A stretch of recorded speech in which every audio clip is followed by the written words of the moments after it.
Welcome to this video series to help you learn basics of biblical Greek.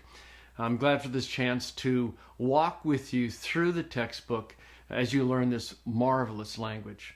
My name is Bill Mounce. I'm the author of the book, and I'll be doing the teaching in the video series. And let me start just by introducing myself a bit and where we are. I taught for several years at a college level, then went to Gordon Conwell Theological Seminary north of Boston and ran their Greek language program and taught. I left there to pastor for a while, so I've had an interesting range of experiences because that's partly my heart, part academic, part pastor, and that combination has really affected how I wrote BBG, and I'm going to talk about that in just a bit. You are in my home office. This is where I live. I'm in Washougal, Washington, in the southwest corner of the state. We're a bedroom community basically to Vancouver, not Vancouver, BC, but Vancouver in Washington, just over the river from Portland. I can look out my front window and I get to see the Columbia River and the Columbia Gorge and Mount Hood. It's a wonderful place to live. I say that partly, though, because as you watch the scene, as you may notice the scene behind me change, welcome to Washougal. Wind and fronts come through here and bend those trees over sideways. At other times, videos will start and it's bright outside and then it gets dark and gloomy. That's just the clouds blowing through the area. So it's part of the joy of living in this place. The weather does truly change about every 5 minutes. But anyway, welcome to my home office. And one of the reasons I did the video series this way was that I really want you to be comfortable. I know we're not actually in the same room, but I want you to feel like we are. I want you to feel like you just walked in and you plopped yourself down in a chair and say, will you help me with chapter 5? I can't get it. And I want you to kind of feel like I'm just talking with you and walking you through chapter 5. So you're going to be able to read what I have to say, and then you're going to be able to watch and listen to what I have to say. So anyway, that's why I did the video series the way I did. I want it relaxed. I didn't want to do it in a classroom, for example. Okay, so welcome. Welcome to my home, and welcome to Basics of Biblical Greek. Let me say a few introductory things that I often say when I'm in an actual classroom. One is please read the preface in the book. The preface will kind of give you an orientation to what I'm doing and why. I don't know if you read prefaces. I always read prefaces. But I think it's important in this one to read it to kind of get a feel for what I'm doing. As I said, my name is Bill Mounce. And if you want more information on me, just go to my personal website, billmounce.com. And you can see different bits and pieces. I think it's always fun to know a little bit about your teachers and your authors and kind of behind the scenes stuff. So that's what's on the website, billmounce.com. Please read the rationale statement in the book. When I first wrote BBG, it was really different. In fact, my dad told me years later that when he first read it, his first thought was, oh, poor Bill, no one's ever going to buy this book. Because it really is different. For example, it's very personal. My personality is just everywhere in the book. It's not a sterile book, and that's what Dad was responding to. But in the rationale, I spelled out how I thought Greek language instruction needed to change. And the book's been out for a long time, and I think the rationale has proven it. Well, the book has proven the rationale to be accurate. But again, the rationale will help you understand where I'm coming from and why I do what I do. Okay? So make sure you do that. Please use my website, teknia.com, teknia.com. Please use it. There is so much information on this website. I have spent thousands of hours in developing this site. And apart from the videos, everything's free on it. And you just need to, it was designed to walk with you. So you have the textbook open, you're reading it, and you got the website open just go to the online class and go to the Greek class, and then go to the right chapter. And then as you read, you can walk through with the website as well. There's blogs that will show you how Greek is used, the Greek that you're learning that chapter for encouragement. There's just all kinds of stuff. one of the things that used to be really frustrating to me when I was teaching was a student that would come in and say, Dr. Mounce, I got the chapter exercise 3 and I just couldn't do it. And there's no one I could help. Everyone else was asleep in the dorm, so I just gave up. And a lot of what the website is there for is to help you as the student when you get stuck. And there's a right way and a wrong way to use the website. I'll talk about it later on. But please get comfortable with Technia.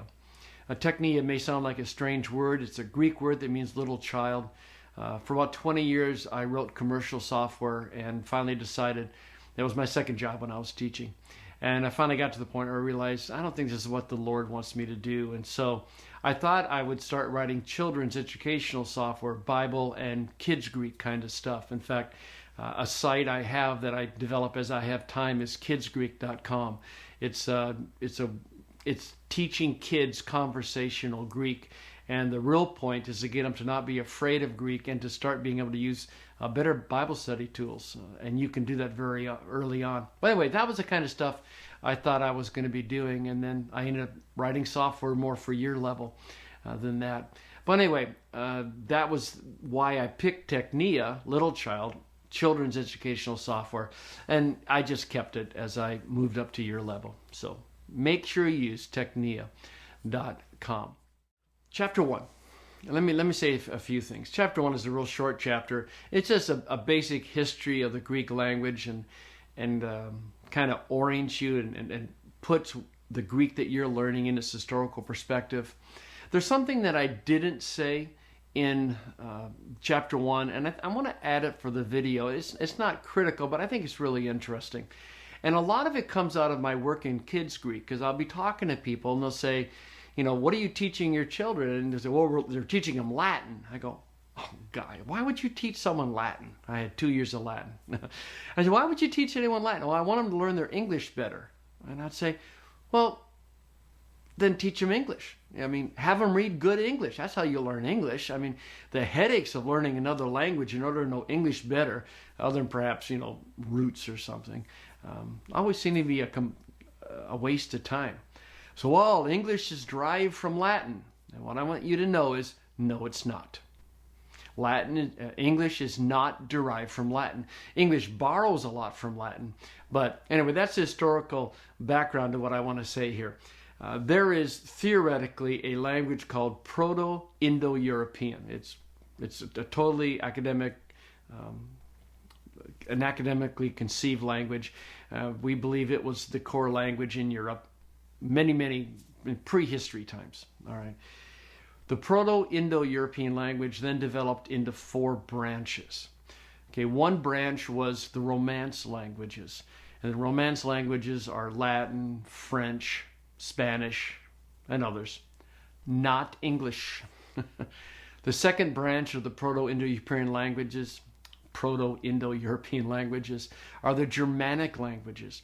And the Germanic languages include German, English, Dutch, and some other, Danish, and some other languages. English is not a Romance language. English is a Germanic language. And while it borrowed from Latin, it's not based on Latin. Quickly, the third branch is called Old Greek, and from that came Linear B, and long time ago. And then Classical Greek, and then Koine Greek that we're going to be learning, and then eventually Modern Greek. And the fourth branch of the Proto-Indo-European language has historically been called Aryan, but because of the connections with racism and Nazism, the word's not used. I don't really know what's used in its place anymore, but out of that branch came Iranian or Proto-Iranian languages and Sanskrit. So those are the 4 branches of the Proto-Indo-European language. And the important thing is that you understand that English doesn't come from Latin. English is Germanic, okay? Greek is its own branch. All right. Well, that's it for chapter 1. I just wanted to throw that in. Chapter 2. Chapter 2 is just chock full of the kinds of things that I, again, tell students when I'm standing in front of them. And there's a couple things I really wanted to emphasize, okay? 4 things, actually. Number 1, what's your goal? What's your goal in learning Greek? It's really important for the race set before us, if you don't mind me appropriating some biblical language, for the race set before us to have our eyes fixed on a goal. We need to know where we're going. Now, for some people, learning the language is the end in and of itself, and that's fine. BBG will walk with you, and you'll learn the language, and you'll know Greek. That's not how I approach it in the book. I approach language as a means to an end. Language is a tool, like many other Bible study tools. It's one of all these tools to help us really understand what the Bible is talking about. So I teach language as a ministry tool. And there is just all kinds of stuff in the book to kind of help not only just make it fun and interesting, but to remind you why you're doing it. For example, on the website, all the blogs that I do, the blog's called Monday with Mounce. And then I've taken them and I've put them in their appropriate chapters. So for every chapter, you can go read a couple of blogs where you can see the grammar or the vocabulary that you're learning in that chapter, how it's applied in real life in a pastoral or a Bible study setting. So there's a lot of stuff like that in BBG. By the way, in the current edition, I forget what it is, third edition, I introduced the professor. The professor is a cartoon character that I like to use, and he's just in some situation he's just silly. A lot of it is he's trying to teach you conversational Greek. You know, the more senses you employ, the better in learning a language. And, you know, so often in biblical Greek, we just learn to read it. Well, why not learn to say some things? People will find out you're learning Greek, and the first thing they're going to say is, oh, say something in Greek. Well, I teach you how to say some things in Greek. And none of the professor's stuff is mandatory. It's all extra stuff. But it's all kinds of things to help you enjoy learning Greek and to make it a part of your life and a part of your Bible study and a part of your ministry, okay? All right, so what's your goal? Now, the second thing I want to say is something about memorization. I know when people think of foreign languages, one of the first things that kind of scares them is the whole issue of memorization. A couple of things. I've cut memory work down to the absolute bare bones minimum. I know some people think I've cut it down even too far. But I thought there was so much to learn in first year Greek that I didn't need to throw a couple thousand vocabulary words at you.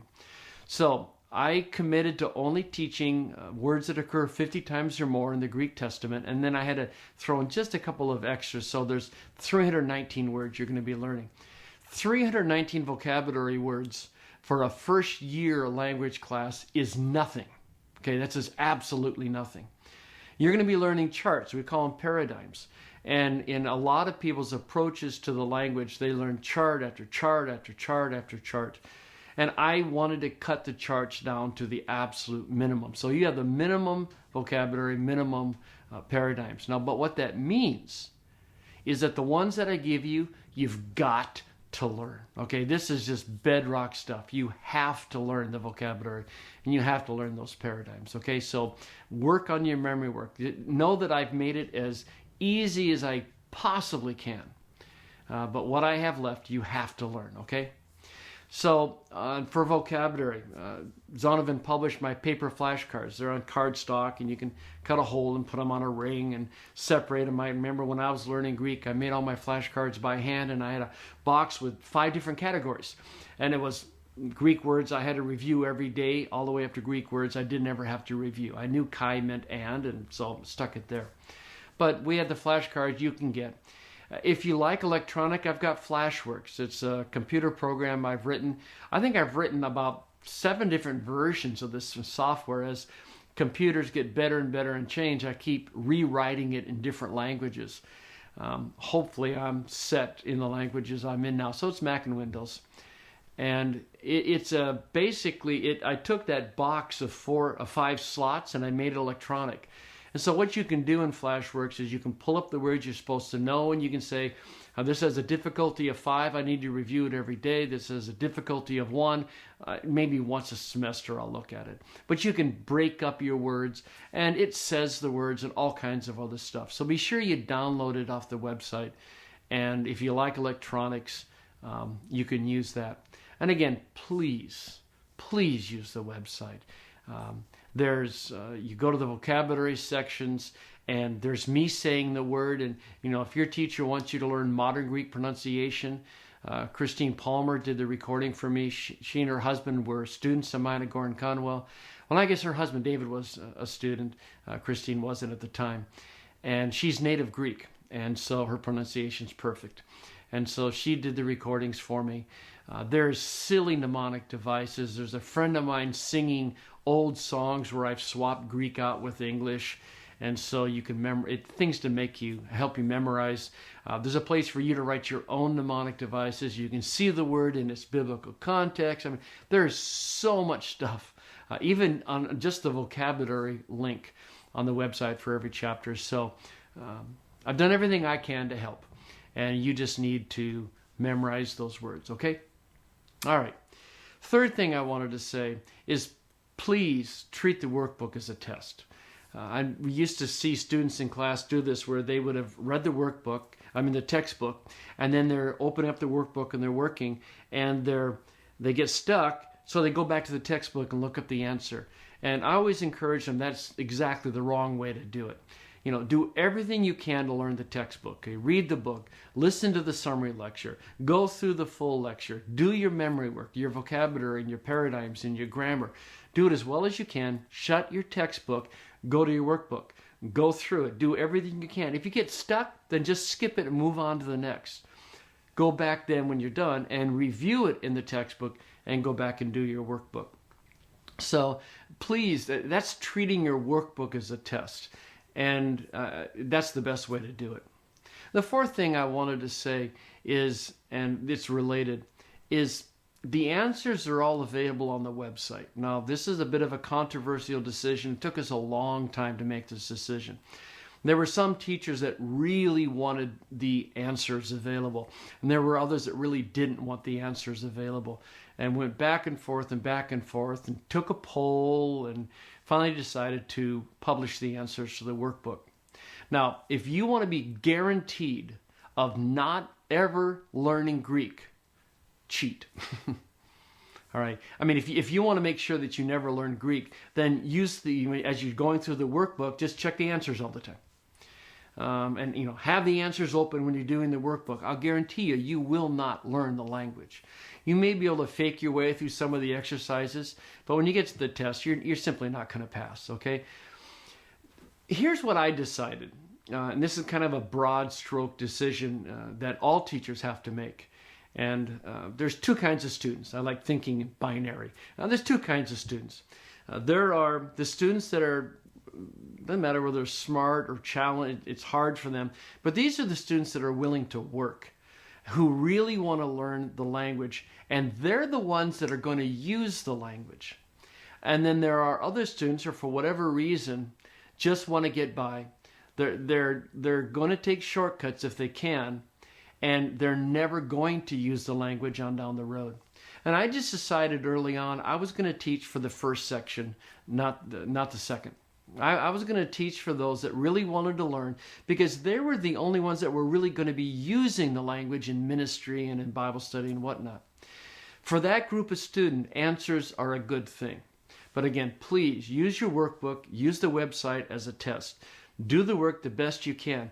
If you get stuck on a workbook exercise, if you're on the website, there's actual hints there. And these are the hints the kind of hints I would give in class. I rarely actually give you the answer in these hints. In fact, I don't think I ever give you the answer. But one of the hints, the text hints, will lay out the verse somewhat graphically so you can see it in smaller sections. If there's an audio hint, it's just me kind of saying the things I would say in the class, pointing out things. But rarely am I actually giving you the answer. And so you can use those. But a good student, when they've done the best job they can, it's okay for them, I think, to check it and say, hey, I got it right, or, oh, I made a mistake. What did I miss? And go back and fix it. But please, don't deprive yourself of one of the greatest experiences of your life, and I mean that, of learning the language of the New Testament. Don't cheat your way through this, but use the resources and use the answers in ways that will really help. Okay? All right. my encouragement to you. And on these answers thing, if you're in a traditional classroom, you really check with your teacher what he or she wants you to do with answers. And they may say, don't touch them, we'll cover this stuff in class. But check, okay? Be sure you check. Okay, 2 final concluding comments, and we'll be done with introduction and chapters 1 and 2.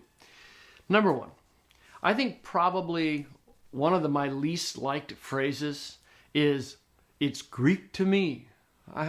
I wish I had $1 for every time someone said that to me, and they always think I've never heard it before. Oh, you teach Greek? Oh, it's Greek to me, ha ha. I can't stand that phrase. And the reason I don't like it is that it epitomizes a basic mindset that says Greek is too hard to learn. It's not too hard to learn, okay? One of the reasons that BBG is different is that I'm not, languages are hard for me. I just don't, I had to go to Germany to learn German in grad school to really get it down. Languages make me work. Now my kids, they learned French and Spanish so fast, I couldn't believe how fast they learn languages. I had to plod more through it. That's why BBG is a little different than other textbooks. And so, yeah, it's hard. I don't want to understate that. But it's not that hard. It just isn't that hard. That if you are regular and consistent and diligent with your studies, you can learn this language. You really, really can learn this language. I often say that Greek exists on the continuum somewhere between German and Spanish. I think German's harder than Greek. There's more endings, and it just was harder for me to understand. Spanish, on the other hand, is much easier than Greek. So Greek's somewhere between Spanish and German, a little closer on the German side. One of the other questions, though, I get a lot of is, well, what's easier, Greek or Hebrew? Well, for me, Greek is infinitely easier than Hebrew. While I had to work hard to learn Greek, I was able to finally figure out what I call the deep rhythms of the language. There's a rhythm there in any language that is the basic approach to communication. And I was able to finally get down to the deep rhythms of Greek, and it made sense to me. And one of the reasons it made sense to me was that it's so blissfully regular. Now, when I was taught Greek, I was taught all these exceptions. And you need to know there are no exceptions in Greek. Well, there's one form that we don't know why it is. Just one. I'm not going to tell you what it is. But in every other instance, every form of the noun and every form of the verbs, they're absolutely regular. And that's part of the theoretical basis of BBG is this belief, this affirmed, proven belief that the language is regular. I actually wrote an entire book called The Morphology of Biblical Greek, which was my basis for how I teach language and proving that Greek is regular. So it's not irregular, it's blissfully regular, except for that one little form. And that was why it was so much easier for me. For Hebrew, I could never figure out the deep rhythms of the language. I learned it. It was all rote. It was charts and vocabulary, and I could work in the language, but it wasn't fun. It was just rote memory. Now, having said that, I used to ask this question a lot of the students at Gordon Conwell because everyone there has to learn Greek and Hebrew. And I was shocked. By a slight majority, the students said Hebrew was easier than Greek. And I just said, I don't know what you're talking about. Well, now it may be that the Hebrew teacher was Gary Pratico, and he's a simply better teacher than I am. And that may be why it's easier. Gary's an amazing teacher. And that may be why there was a slight advantage, but it may just be that by a slight majority, people prefer Hebrew to Greek. But anyway, so it's kind of hard for me to answer that question because Hebrew was so hard for me, but not for the majority of Gordon Conwell students. Okay. Final thing, consistency. And I mentioned this earlier, but let me drive it home. There is something you can do, and I will guarantee you that Greek will be impossible. It will be the worst experience of your life. It'll be so hard, unless you're just totally brilliant linguistically, all right? There's something that you can do that will make Greek be absolutely the worst experience of your life. You know what that is? Be inconsistent with your time. There's nothing that's worse in language learning than inconsistency. So I plead with you, be consistent. I would really encourage you to make sure that every day you're spending time with Greek. Maybe you want to do major reading on Monday, Wednesday, Friday, and vocabulary review on Tuesday and Thursday, along with vocabulary on Monday, Wednesday, Friday. But please be consistent. And you simply can't cram for languages, again, unless you're just linguistically brilliant. I've had students that crammed sometimes for the first test, and they would get through okay, and then they would flunk every test after that because they weren't being consistent in their time. Because here's what happens. In Chapter 6, I'm going to teach you the nominative and accusative case. Okay, and it's a lot of it's going to be new, and you're not sure what you're going to do with it. But then you got to go into Chapter 7. We're going to learn the other two cases. And so you've got new stuff to learn, but you still got to review the old stuff. And then you go on to the next chapter, and you're playing this kind of catch-up game. And what happens in a language, again, for most people, is that it simply takes time to sink in. And what I'm going to encourage you throughout these lessons is that if you're confused, if you're frustrated, if you feel like I can't do this, just go back 2 chapters and ask yourself, do I understand the grammar from 2 chapters back? And the vast majority of time, if you've been consistent in your studying, you're going to say, yeah, that's simple. Okay. See, you gave your brain time for the chapter to sink in, and it just takes time to sink in. And so please be consistent. Stay up with your class. Don't get behind. If you think, I'm not going to do the chapter that's due today because I need to work on the previous chapter, it just doesn't work. You need to keep plodding forward, giving your brain time for the previous chapters to sink into the deep parts of whatever part of your brain language it works in. And you can do this. You can do this, okay? But the key, the secret, is consistency of time. Okay? All right. Well, welcome to Greek class. That's chapters 1 and 2. And in the next chapter, we'll get started on the alphabet. Have fun. And we're going to be learning the alphabet in chapter 3. Now, I should say that if you have children that are old enough to learn the Greek alphabet, you might enjoy going to my other site, kidsgreek.com, and there's a different way of learning the alphabet, and you kind of learn it together. It's fun.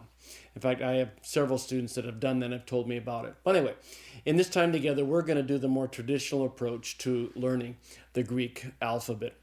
What I want you to do is to understand that in a sense, Greek and English go along for a while together in the alphabet, and then they diverge and they do some things that are different, and then they come back together. In other words, they're similar and they are different as they go through the alphabet.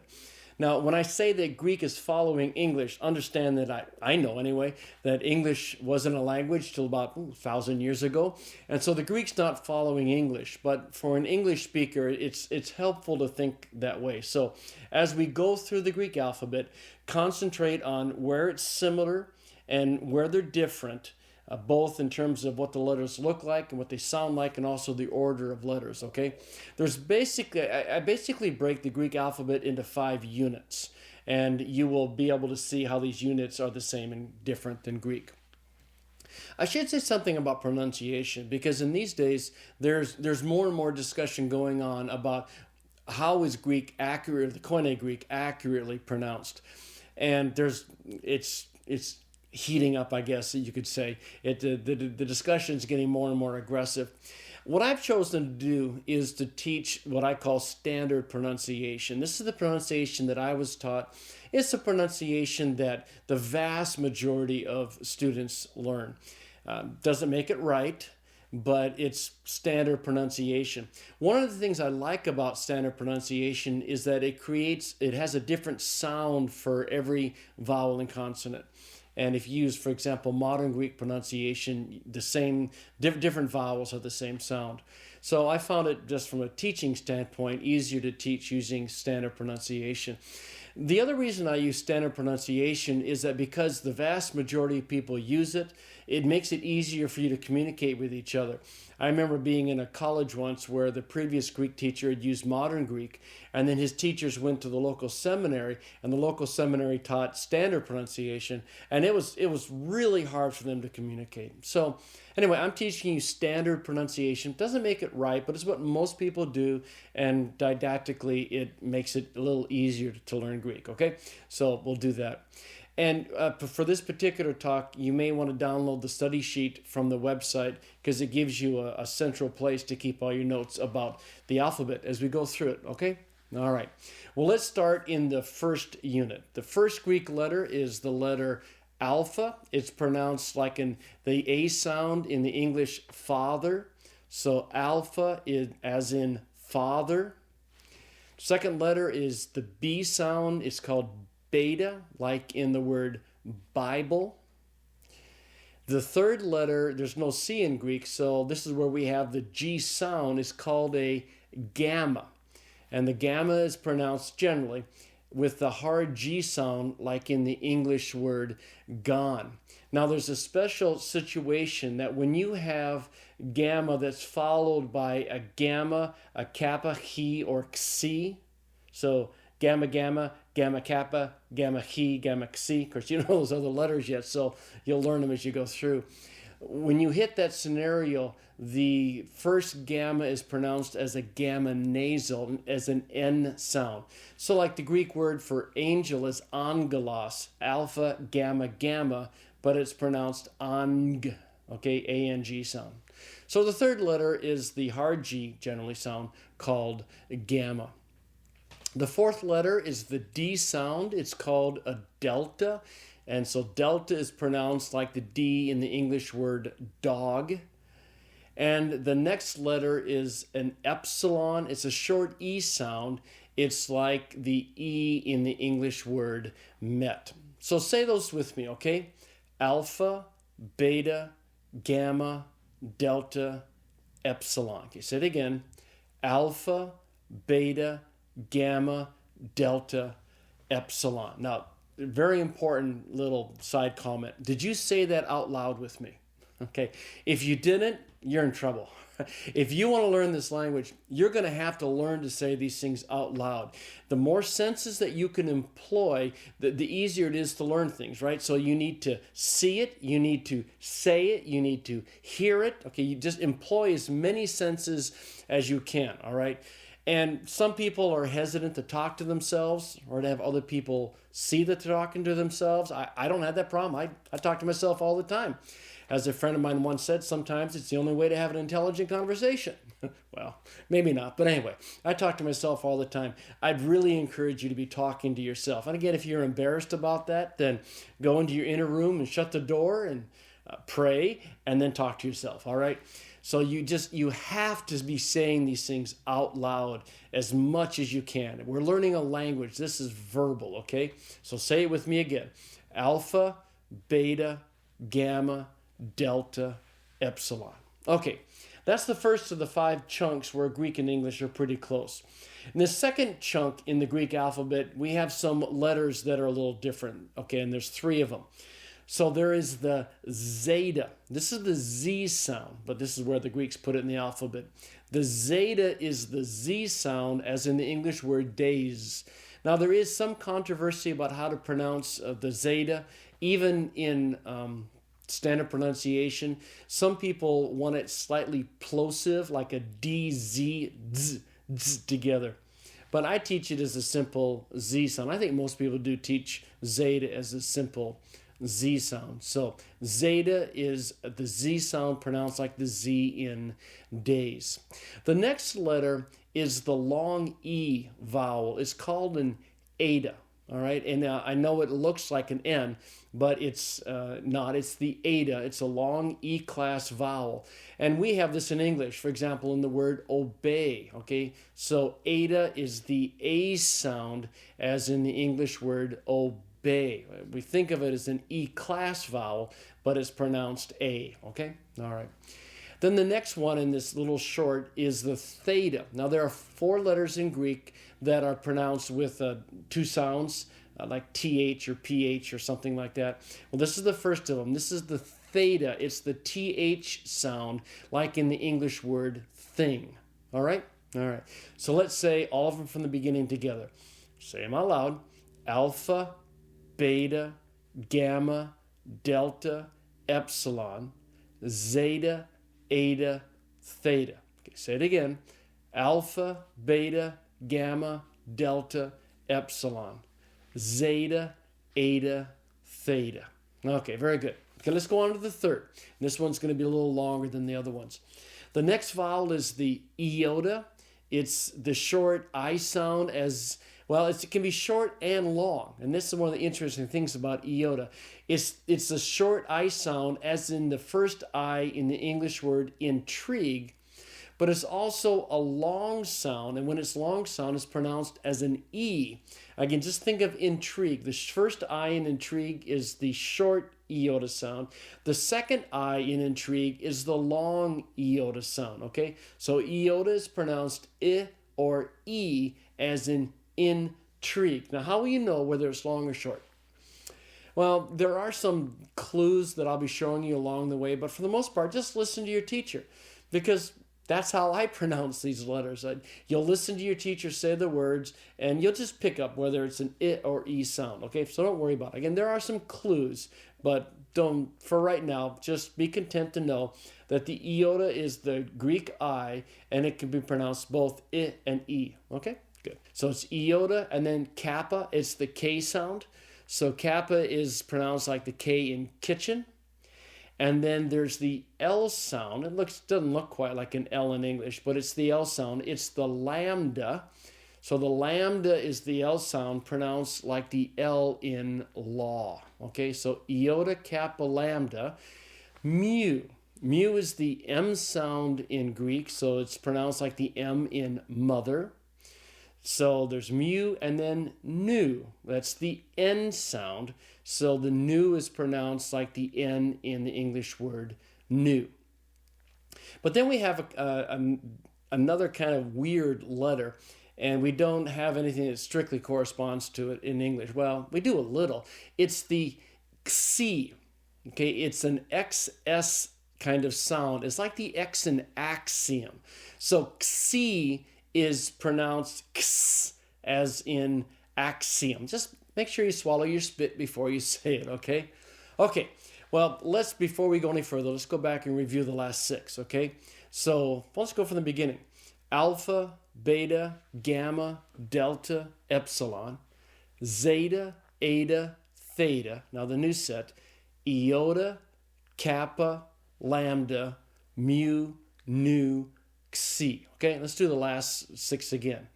Iota, kappa, lambda, mu, nu, xi. Okay, well that xi got kind of stuck in there, and then we're going to go back and follow the English alphabet again, okay? The next letter is the O-class vowel. It's the omicron. So omicron is pronounced like the short O in the English word not. After omicron comes P. Now I know if you've learned math, you called it pi, and that's fine if you're learning math, but this is Greek, and this letter is properly pronounced P, just like the English P, okay? So P is pronounced like the P in the word peach, okay, or many other words that have a P in it. Okay, so omicron, P, and then there's rho. Now, the rho kind of looks like an English P, doesn't it? But it's a rho. So the rho is the R sound, like the R in the English word rod. So omicron, P, rho, and then sigma. Sigma is the S sound in Greek, so sigma is pronounced like the S in the English word study. One of the things that's unusual about this, though, is there's two forms of it. If the sigma is the last letter in a word, it's written in the second form where it kind of goes below the line. If the sigma occurs anywhere else in the word, you're going to have it done the normal way.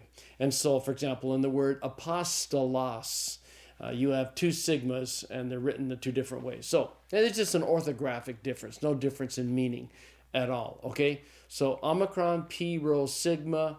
The next letter is tau. And tau looks just like the English T and is pronounced like the English T. So the tau is pronounced like the T in the word talk. Okay, after the tau comes upsilon. And you gotta, I still remember my German teacher saying this in German class. You gotta kind of stick your lips out to say it is properly, because the upsilon is pronounced just like the German U with the diaeresis, the umlaut. Okay, umlaut, the upsilon. Okay, just stick your lips out and say it. All right. So let's look at this last group again. We have omicron, P, rho, sigma, tau, upsilon. Okay, we come to the last 4 letters of the alphabet, so we're almost done, okay? And these first ones are a little different from English. That's why these are the 5th and final grouping. We have the phi, okay, which is the PH sound, like in the English word phone. So the phi is a F sound, F sound. The next letter, again, swallow your spit first before I say this. It's a he. Kind of make a sound of a cat. Okay, that's the sound. It's a CH. If you can kind of put a Scottish accent on the Scottish word for lake, it's loch. Okay, Loch Ness. It's a kind of not a really good parallel, but it helps a little. Okay, so it's a sound. So the he is a sound. So phi, he. And the next one is the psi sound. It's the PS sound, like the English word lips, that PS. So you have the psi, and then you have the last letter. It's the long O class vowel. And if you know Revelation, you know that Jesus is the Alpha and the Omega, the beginning and the end, the first and the last letters in the Greek alphabet. The Omega, it looks like a W, but it's not. It's a long O class vowel. And so the Omega is pronounced as a long O sound, as in the English word tone. Okay? All right. Well, you should have been filling out your chart, and all the squares should be filled in by now. So again, you can look at your chart right now, but let's walk through it again and be saying it out loud and listen to me, okay? And make sure that you're starting to learn them correctly. Here we go. Alpha, beta, gamma, delta, epsilon. Zeta, eta, theta. Iota, kappa, lambda, mu, nu, xi.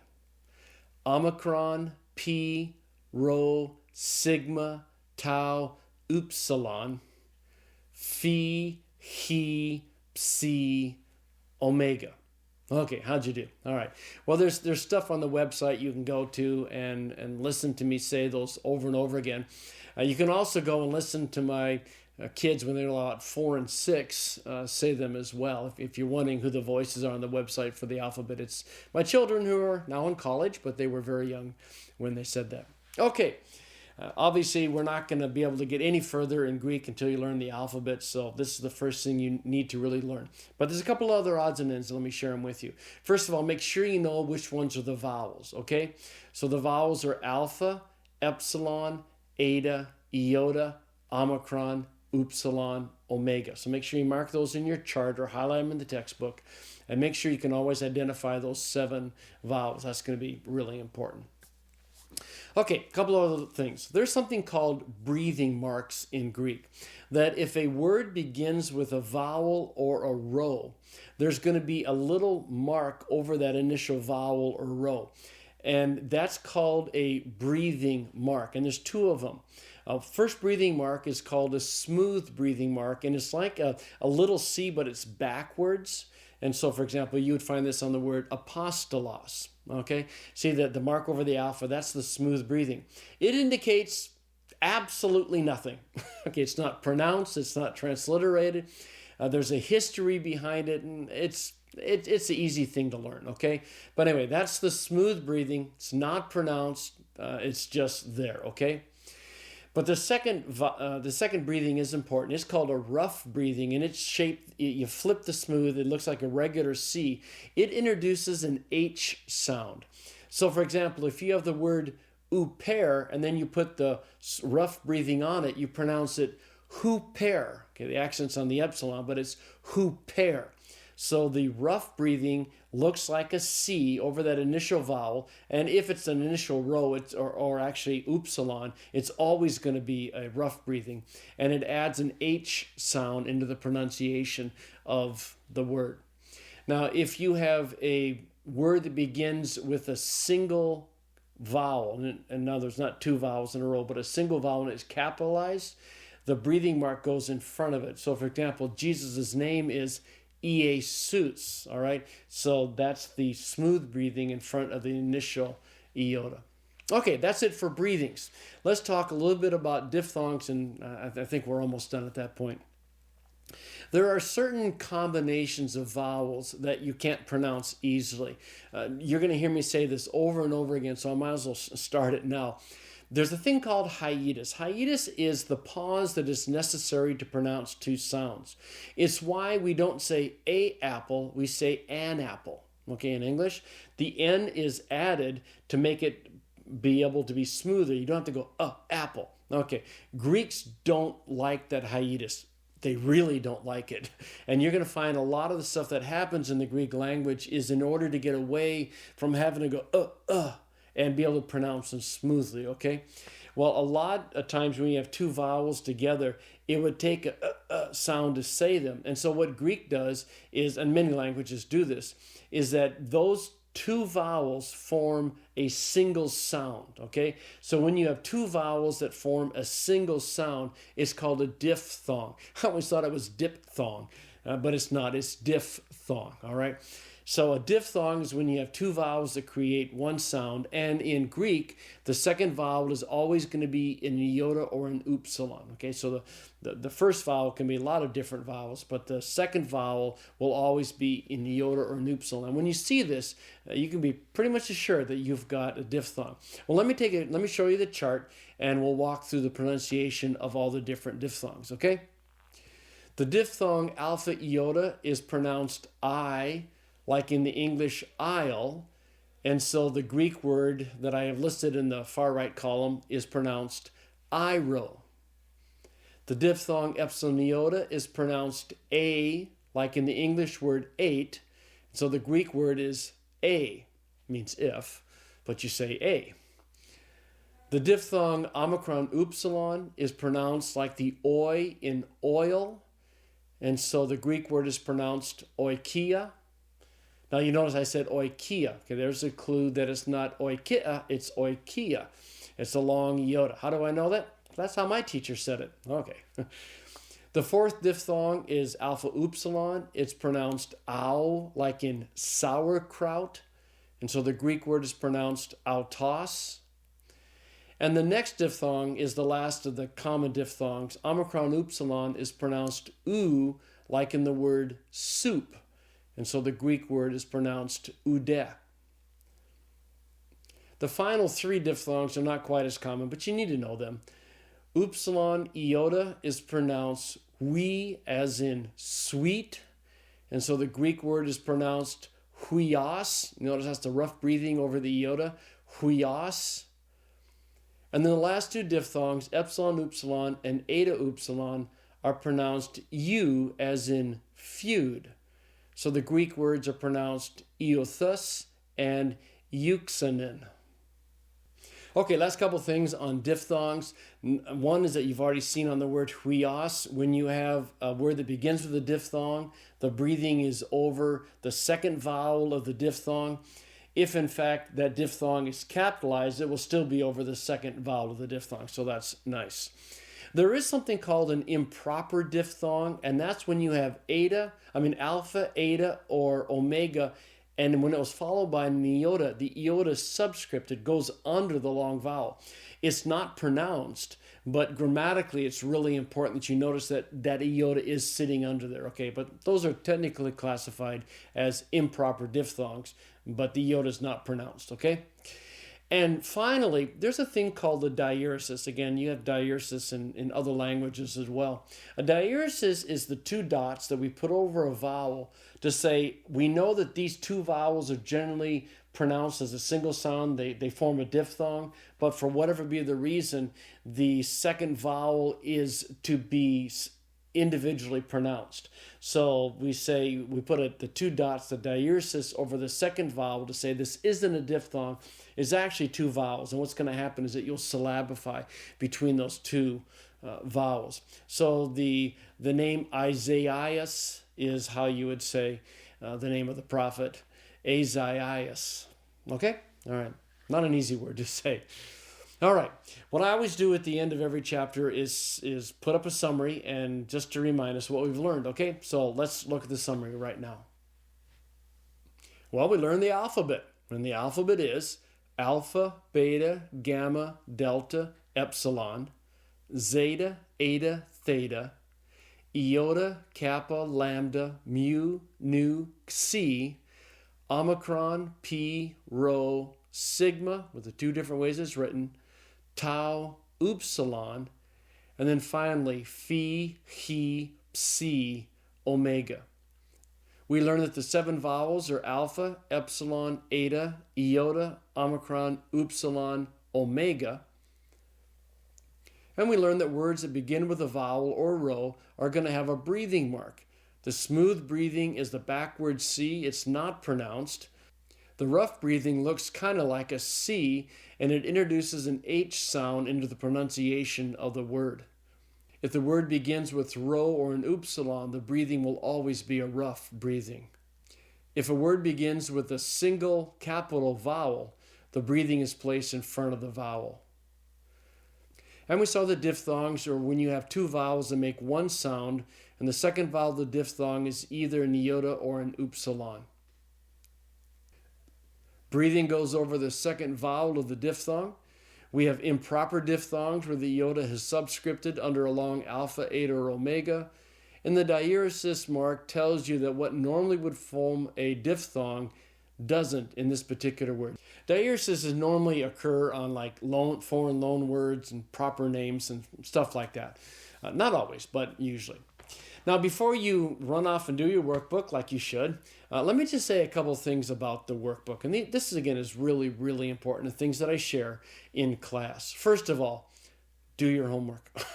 Please do your homework. What will happen sometimes is I'll have students and they've obviously read the chapter and they know the different facts, they know the letters of the alphabet and whatnot, but they can't translate anything. See, and that means they haven't done the workbook. The workbook is the place where you synthesize everything, where you kind of take all the different facts of the chapter, join them with the facts of the previous chapters, and kind of make sense of it together, synthesize all the data.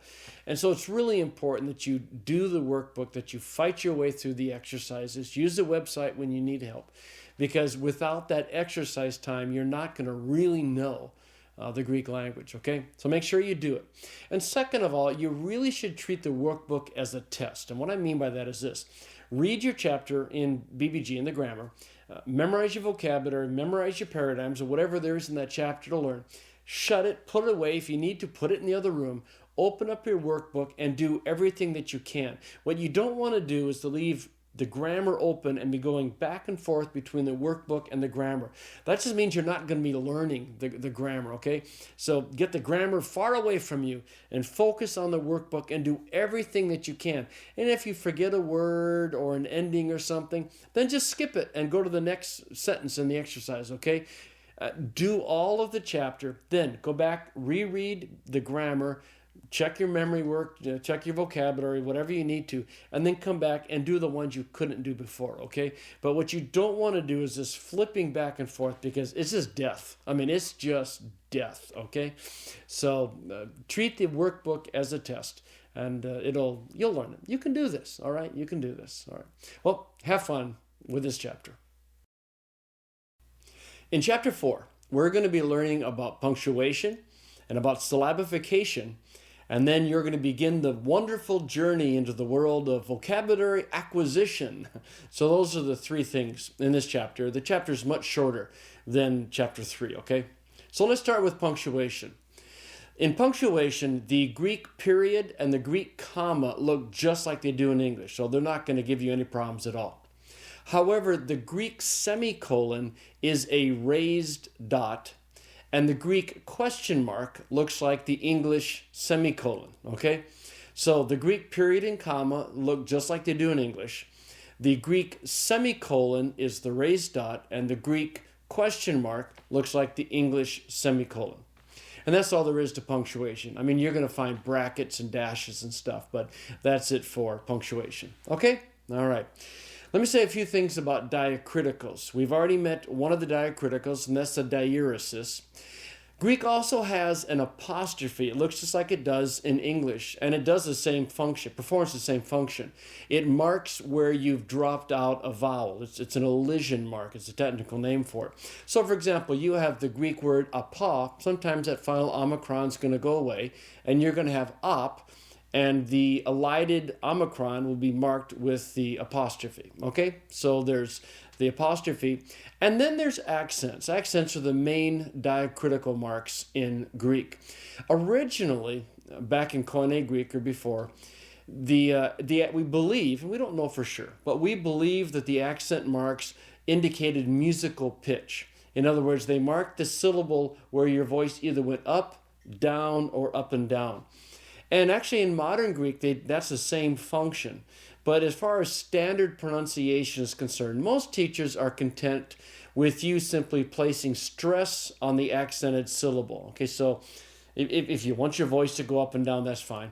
But again, check with your teacher. But most teachers simply want you to place stress on the accented syllable. Okay, so there are three accents that you're going to learn. The first is the acute, and so this word is aiteo. Okay, aiteo.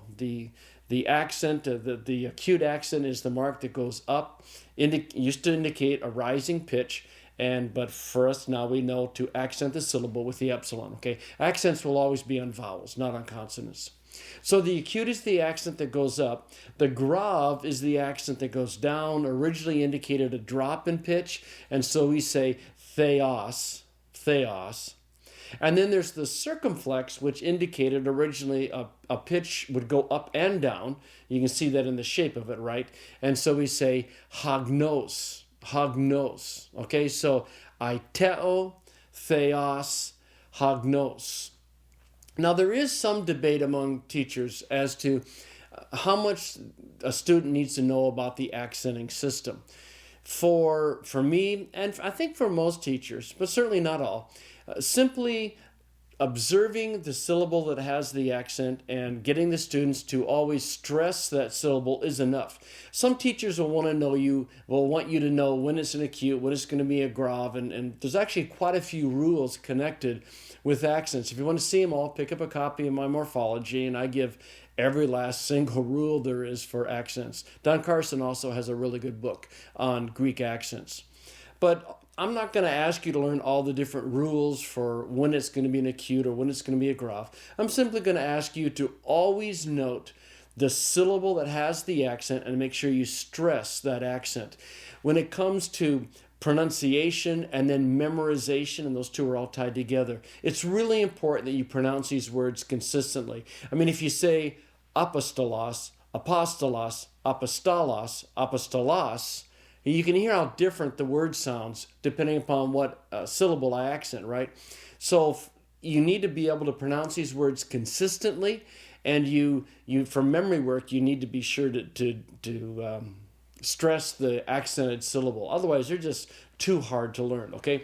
There are a few cases where knowing the accents will help you identify whether it's this word or that word, and I'll point those out to you as we go, okay? But that's it for accents, acute, grave, and circumflex. Just be consistent and get the right syllable, okay? All right. Syllabification. Let's move on to that. Syllabification is simply the process of dividing a word into its syllables so that you can say it. If you don't syllabify a word, you can't pronounce it. You just can't. So you have to break a word into its syllables in order to pronounce it. And that's what syllabification is. And there's two different ways to learn how to syllabify Greek words. Number one is to learn the rules, and I'm going to cover them with you.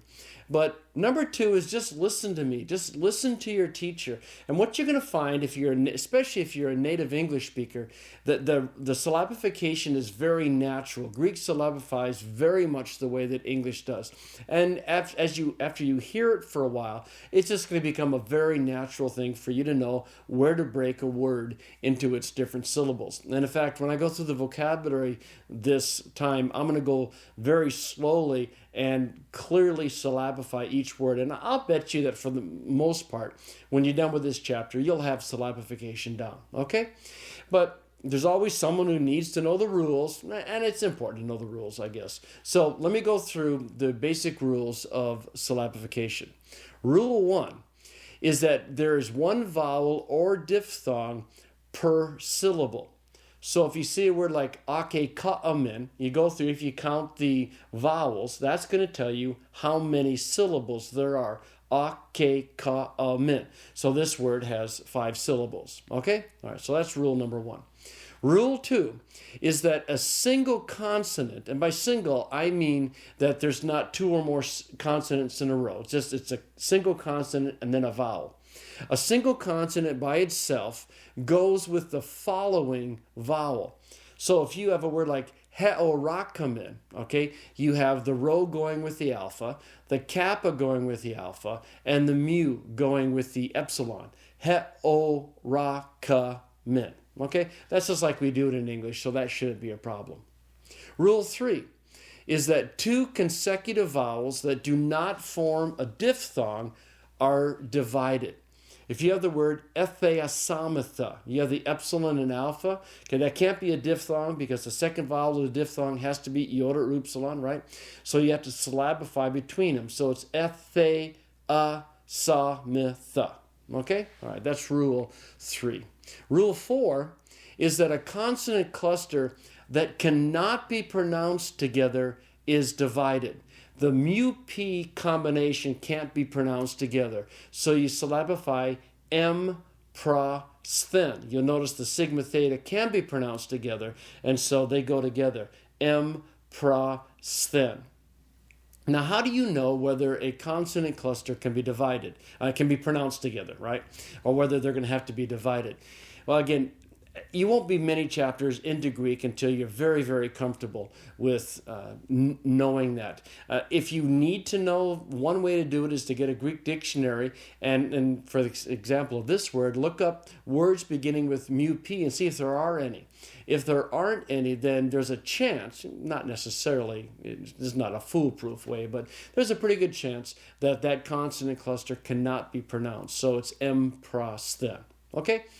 But that's rule number 4. Rule 5. Rule 5 is just the flip side of rule 4. It says that if a consonant cluster can be pronounced together, then that consonant cluster is going to go with the following vowel.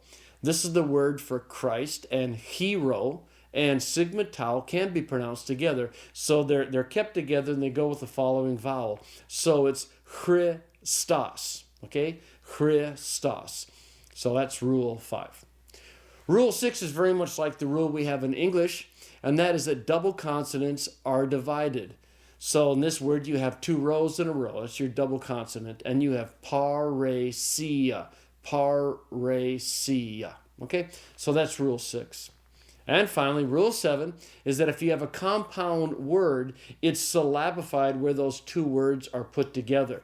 So in the Greek word for Antichrist, you have anti and Christos, so it's syllabified anti-Christos. Okay? Well, those are the 7 rules of syllabification. Not very hard, and like I said, as you get through even this chapter, you'll probably have a pretty comfortable feel for how to divide up Greek words. Okay? Well, how's that? That wasn't too hard, was it? All right. Let's go to look at summary and see what we've learned. We learned that there are 4 punctuation marks in Greek.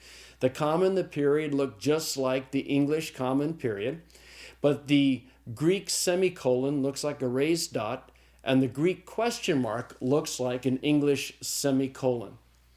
We saw that there are 3 accents, the acute, grave, and circumflex, and the thing that's most important is to be consistent in stressing the accented syllable. And we also looked at the rules of syllabification, and they simply are pretty much common sense for someone who knows English natively and perhaps other languages as well. Okay, don't know on that, but perhaps as well. Well, it's time to move to the vocabulary. And let me say some things about vocabulary acquisition before we jump into the words. For a lot of people, vocabulary acquisition is a fear factor. It's one of those things that makes you hesitant to learn Greek. And I'm not going to lie to you, vocabulary acquisition's hard. It's one of those things that is most challenging to most people. But I will tell you two things. Number one is that if you do not memorize and review your vocabulary, you are going to have no fun at all learning Greek. Okay, it's just no fun to try to translate Greek if you don't know what the words mean.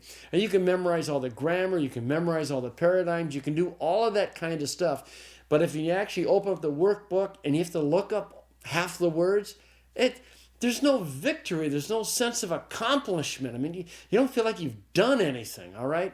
So you really, as hard as it may or may not be for you, you really need to memorize and then keep reviewing your vocabulary. If you haven't downloaded Flashworks yet, my vocabulary drilling software, from the website, make sure you do so. It's going to help you with this. It's going to categorize your words for you, the ones you know, the ones you don't know, that kind of stuff.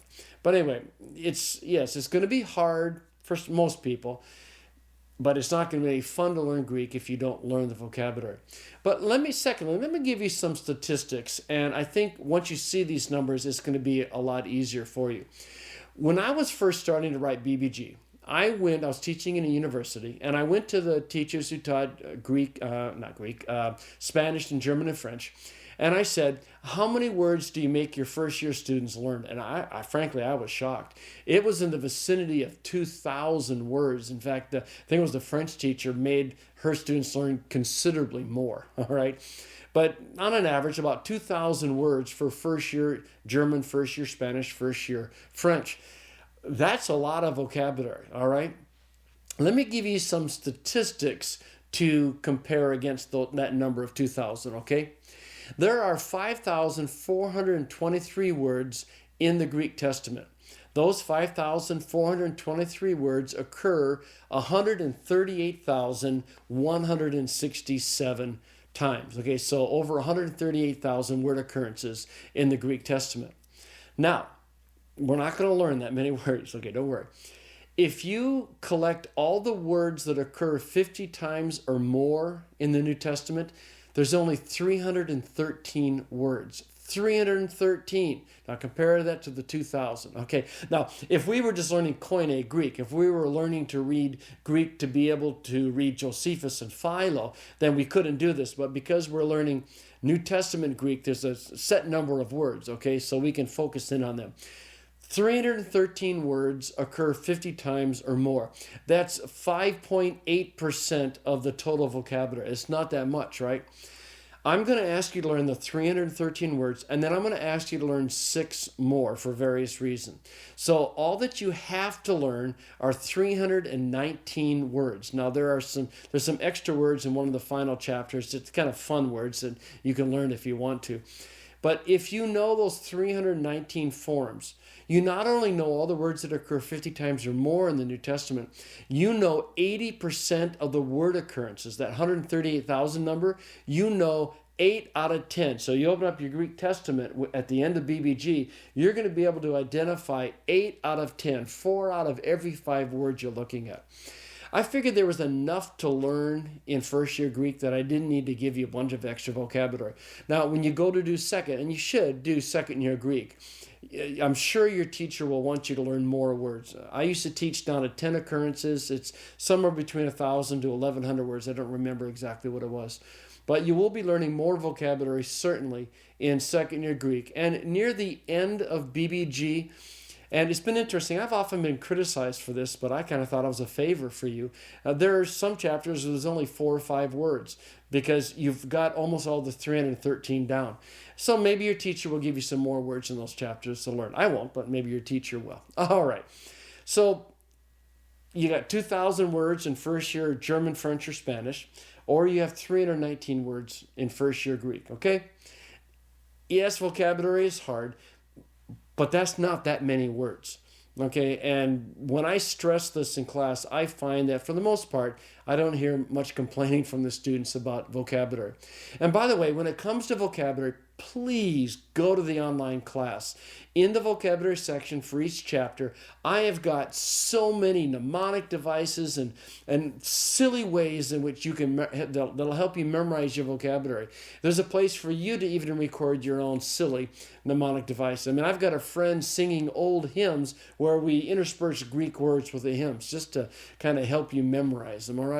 I mean, there's all kinds of memory stuff in the vocabulary sections on the online class, in the online class. So make sure you go there and learn and use all the helps you can, okay? And please contribute as well to the mnemonic devices. Okay, that's all I really wanted to say for the challenge of vocabulary. So we're going to walk through our vocabulary now. And again, what I'm going to do is the first time I'm going to say it, I'm going to really break the word into its syllables. And then I'm going to pause, and that's going to give you some time to get the word in your head. And then I'm going to say it again, and I want you to say it with me the second time, all right? And then I'll give you the definition. All right, well, let's go at it. Angelos. Angelos. And I know the oo and the ha might be confusing, but just ignore that for the time being. I'll talk about it in a later chapter. Angelos means angel, messenger. Amen. Amen means verily, truly, amen, so let it be. Anthropos. Anthropos means man, mankind, person, people, humankind, human being. Apostolos. Apostolos means apostle, envoy, messenger. Galileia. Galileia means Galilee. Graphe. Graphe means writing scripture. Doxa. Doxa means glory, majesty, fame. Ego. Ego means I. Eschatos. Eschatos means last. Zoe. Zoe means life. Theos. Theos means God, both capital G and lowercase g. Kai. Kai means and, even, also, namely. Cardia. Cardia means heart, inner self. Cosmos. Cosmos means world, universe, humankind. Logos. Logos means word or the word, meaning Jesus, John 1, capital W, or statement, message. Pneuma. Pneuma means spirit, capital or lowercase s, wind, breath, inner life. Prophetes. Prophetes means prophet. Sabbaton. Sabbaton means Sabbath or week. Phone. Phone means sound, noise, voice. And you already know this word, Christos. Christos means Christ, Messiah, anointed one. And now we'll do some proper names. Abraham. Abraham means Abraham. Dawid. Dawid means David. Paulus. Paulus means Paul. Petros. Petros means Peter. Pilatus. Pilatus means Pilate. Simon. Simon means Simon. So how was that for you? It wasn't too hard, was it? Of course, a lot of that vocabulary has cognates in English, so they're easier words, but you got a good jump on your vocabulary. Now, be sure you don't leave your vocabulary sections without looking at the chart that sits at the end of every vocabulary section, okay? This actually wasn't my idea. A friend of mine, Tom Schreiner, was talking with me, and we were talking about how to make Greek easier and how to encourage people. And Tom said, well, why don't you put a chart there that shows how much they already know? And I go, that's a great idea. So thank you, Tom. And be sure you check these charts, so they're really important to see. Let me walk through this chart with you. There are 138,167 word occurrences, or word counts, in the entire Greek New Testament. You now know 26 words. Those words occur 15,958 times, and which is the same number in the next row. That number will obviously grow in other chapters. But look at the final row, the percent of total word counts in the New Testament, 11.55%. That means, okay, even with these 26 words, that means you open up a Greek text and you start looking, you will know 1 out of every 10, more than 1 out of every 10 words. Now, the word kai occurs a crazy number of times, and so most of the words you'll be recognizing are kais. But hey, you know over 1 out of every 10 words that you're going to see when you open up your Greek text. Pretty cool, huh? All right.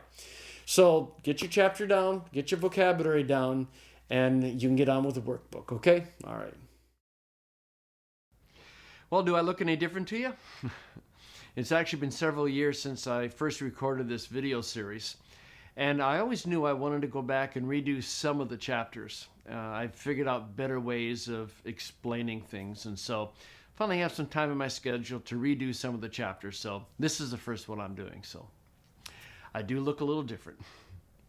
Well, welcome to chapter 5. And in chapter 5, we're going to be focusing on the English noun system. Now, we're going to do the same kind of thing in chapter 15 and when we focus on the English verbal system.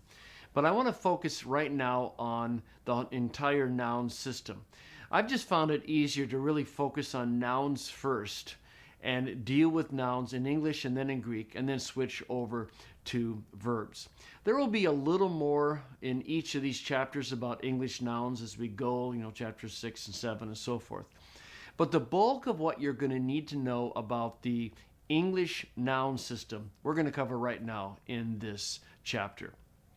It's really interesting. It didn't take me very long in teaching Greek. It didn't take too many years before I realized that the greatest initial obstacle that many people have to learning Greek is not Greek. It's English. And in fact, I would often, look out over the first day in class, and you could pick out the people who weren't necessarily scared of Greek, but they were scared of English because they hadn't learned their English grammar.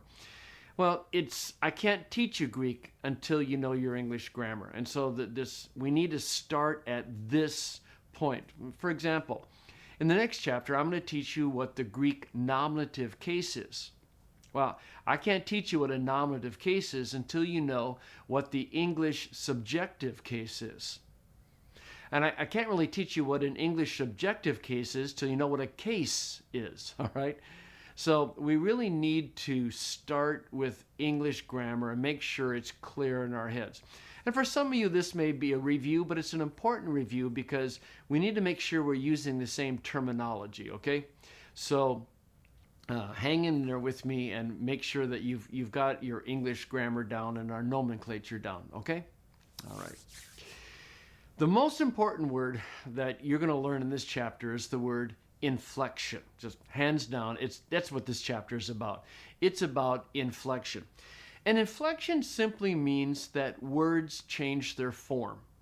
That words can change their form. And I'm going to use English pronouns to illustrate inflection because English pronouns are more inflected than English nouns are. But what we learn about pronouns can be applied to nouns as well. But I'll be using pronouns for most of my examples. Inflection means, as I said, that words are going to change their form, and they're going to change their form based on two things.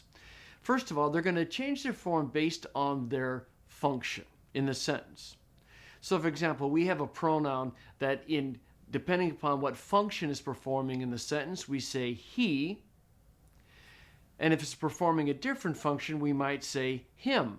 He, him is inflection due to function in the sentence. We'll come back to all this and unpack it in a second. But words can also inflect based on meaning. And while not all words inflect due to function, almost all words do inflect due to meaning.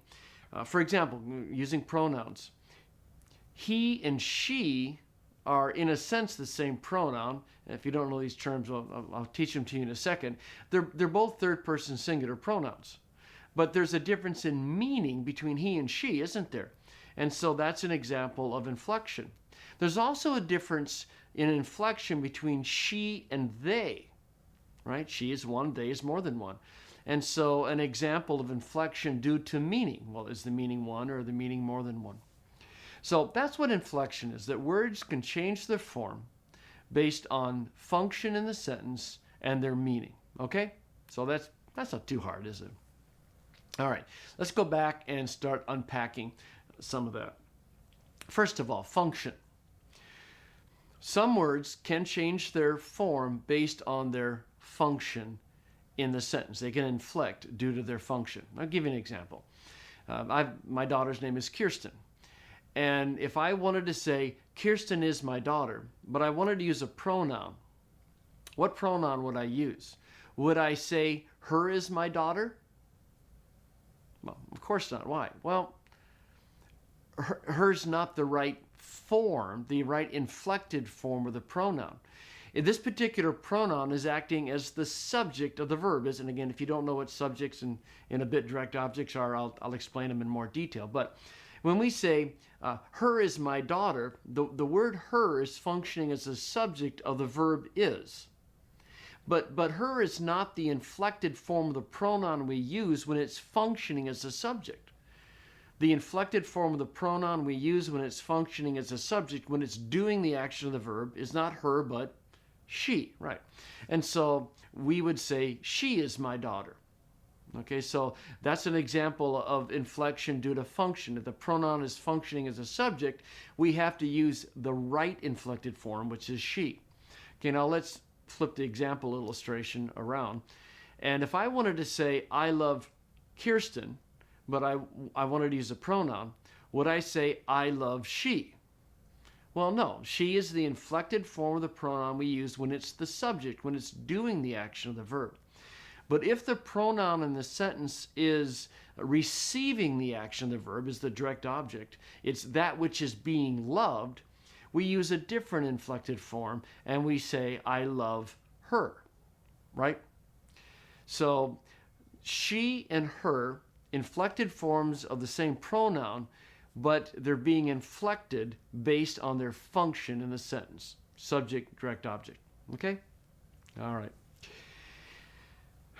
The second thing then, to go back to it, what causes inflection is not, we looked at function, now we're going to look at meaning. And most words are going to inflect as a reflection of their meaning. And I'm thinking here primarily of the issue of number. We have two numbers in English and in Greek. There's singular and plural, right? Singular is one, plural is more than one. In very, very old Greek, there actually were three numbers. There was singular, one, dual, two, and plural was three or more. But thankfully, by the time we get to biblical Greek, the dual's gone away. And so in Greek, as in English, we have to deal with just singular and plural. And the point here is that most words are going to inflect to reflect their meaning, whether they're singular or plural. So, for example, Robin and I have three kids, Tyler, Kirsten, and Hayden. And I wouldn't say Tyler, Kirsten, and Hayden are my child, why not? Well, child has to refer back to a plurality, and so we have to inflect child to its plural form, children. Okay, and I know this is common sense, but we just got to make sure we got our terminology down and we understand it. So when referring back to more than one, we have to use a plural form. So we inflect child to children. I could say Hayden is my child, and that would be correct. I would say Hayden is my children. That would be incorrect. Okay, you get that. So inflection due to function, inflection due to meaning. Now, as I said, the pronouns in English are the most inflected forms that we have. Most nouns are not going to inflect based on function. In other words, if you take the word teacher, for example, you could say, the teacher gave the teacher my book, or the teacher gave the other teacher my book. See, it's teacher whether it's the subject doing the action of the verb, or whether it's teacher, the direct object, receiving the action of the verb. It's just teacher. Now, we will inflect for number, right? The teacher gave the teachers my grades or something. So we will inflect English based on meaning, number. But we generally don't inflect nouns in English based on function. Now, Greek, on the other hand, is highly inflected. And you're going to find that the Greek will inflect a lot of words that English doesn't. Now, if you know German, Greek is not as inflected as German. All right, so it's a little easier than German, a little harder than at least this part of English. English, by the way, is one of the most difficult languages to learn. I don't know if you're aware of this. It's highly idiomatic, and the use of what prepositions we use and all that. It's English is not an easy language to learn, but thankfully it's not very much inflected, and that makes it a little easier. All right. Okay, I'm going to go back to the whole issue again of inflection due to function. And I want to introduce another very important word, and that is the word case. And then, again, this is a gross simplification, but it'll make the point. Words perform different functions in a sentence, right? A word could be the subject. It could be doing the action of the verb. It could be receiving the action of the verb. It could be the direct object. But in a very simplified general sense, these different functions are cases. All right? Hope that helps. And English has 3 cases. So let's go through and look at each of those cases. The first case is called the subjective case. And the subjective case is the case that we put a word into to indicate that it's functioning as the subject of the verb. So subjective case when the word is functioning as the subject of the verb. And again, remember, the subject is the word that is doing the action of the verb. All right? So if I said, Kirsten went to college, okay, the verb is went. Who's doing the wenting? It's Kirsten. So Kirsten is the subject of the verb. Kirsten went to college. The dog ate my shoe. The ate is the verb. What's doing the eating? It's the dog. So the dog is subject. The dog ate my shoe. Now, I just need to mention as a parenthetical comment here, there are, in a general sense, 2 categories of verbs. There are verbs that describe actions, and there are stative verbs, and the main one is. I am, you are, he, she, it is. And stative verbs don't express action. They're stative. They describe a state of being. But I'm going to be using action verbs for the most part until we get to the Greek stative verb. So most of my illustrations have to do with words of action, but much of the grammar that I'm teaching you applies to the stative verb as well. Okay, so just a little parenthetical comment. The subject is the word that is doing the action of the verb. How do you identify the subject in English? Well, usually, we use word order in English, so the subject is usually the noun or pronoun that's immediately in front of the verb. All right, and the further you pull a subject away from its verb, the more confusing the sentence is. So we tend to put our subjects right in front of our verbs. The other way you can identify a subject is to ask the question of who or what. Kirsten went to college. Who went to college? Kirsten went to college. The dog ate my shoe. The dog ate what? What did the dog eat? The dog ate my shoe. The dog is not the dog. The dog's the subject. The shoe is the direct object. Okay. All right. So that's the subjective case. Okay. The second case we're going to learn in English is the possessive case. And as you would expect from the name, this is the form that a word takes in order to show possession. And we have different ways, different inflectional patterns, if you will, of indicating that a word is in its possessive form. We can use the of construction, okay? And we can say the reputation of the teacher is good. See, of the teacher is the possessive form. But we could also use the apostrophe s construction and say the teacher's reputation is good. Another way, another inflectional pattern of forming possessive. And there are some words that actually have a possessive form, an inflected possessive form that's not the apostrophe s. And again, I'm thinking primarily of pronouns. And so he goes to his, right? His books are easy to understand. Okay, his books, the books of him, his books. Different ways, all in which we're taking a word and putting it into the possessive case. Okay? All right. Third case. Third case in English is called the objective case. And I want you to primarily connect the idea of the objective case with the direct object. The direct object is the word that directly receives the action of the verb. I love Kirsten. What's receiving the action of the verb love? It's my daughter, Kirsten. I love Kirsten. Hayden earned an A on the test. Hayden earned what? Well, he earned an A. That's what's receiving the action of the verb earning. The pastor helped him. Where's the action of the verb going? It's going to the him. The pastor helped him. Him is the direct object. Okay? All right.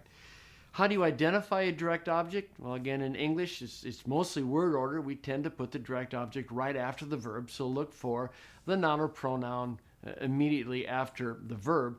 And again, you can also ask the questions what and whom. Okay, you can say Hayden earned an A. Hayden earned what? Hayden earned an A. The pastor helped him. The pastor helped whom? The pastor helped him. Okay, the A and the him are the direct objects of the verbs. Okay? All right. Let's move into a few other factors that affect this whole area of inflection. And one I've already talked about, but I need to make sure it's real clear. Another factor in inflection is the issue of number, right? All right. Number is singular or plural. Most students like that student. Okay, singular, plural. Okay, that's no big deal. But there's another thing that can affect inflection, and that's the whole issue of gender. And again, you see gender more in pronouns. You don't see it much in nouns. But we have three genders in English: masculine, feminine, and neuter. Okay? So you think of the sentence, he gave it to her. Okay? He is masculine because it refers back to a masculine thing, well, antecedent. It is neuter, and her is feminine because it goes back to a feminine, the antecedent's feminine. So masculine is going back to a he, say it that way, and feminine is going back to a she, and a neuter is going back to something that's not he or she. All right, and one way to say it. Gender is mostly reflected in pronouns. We have a few English words that reflect gender. Prince and princess are masculine and feminine. Prince is male, princess is female. And there's other words like actor and actress that are historically have been masculine and feminine. But in today's culture, I think a lot of these feminine grammatically marked forms are going away. And we can refer to an actor that's either both male or female. All right. So gender can affect inflection.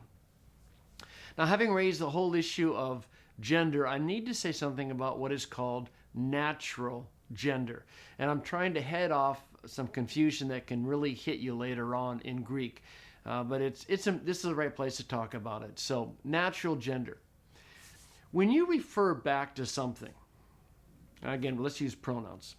When you refer back to something, what form of the pronoun are you going to use? He, she, or it? Well, if you're referring back to me, you're going to say he. If you're going to refer back to my wife Robin, you're going to say she. And if you're going to refer back to a book, you're going to say it, right? Okay, that's natural gender. It means that the gender of the pronoun, he, she, it, is reflecting the meaning of the pronoun, reflecting the gender of the antecedent. There are a few nouns where we do this. Sailors perhaps call their ship a she. It used to be that hurricanes we use names, so I mean that's not a great example, but now we call hurricanes with both men and women names. But it used to be all feminine names.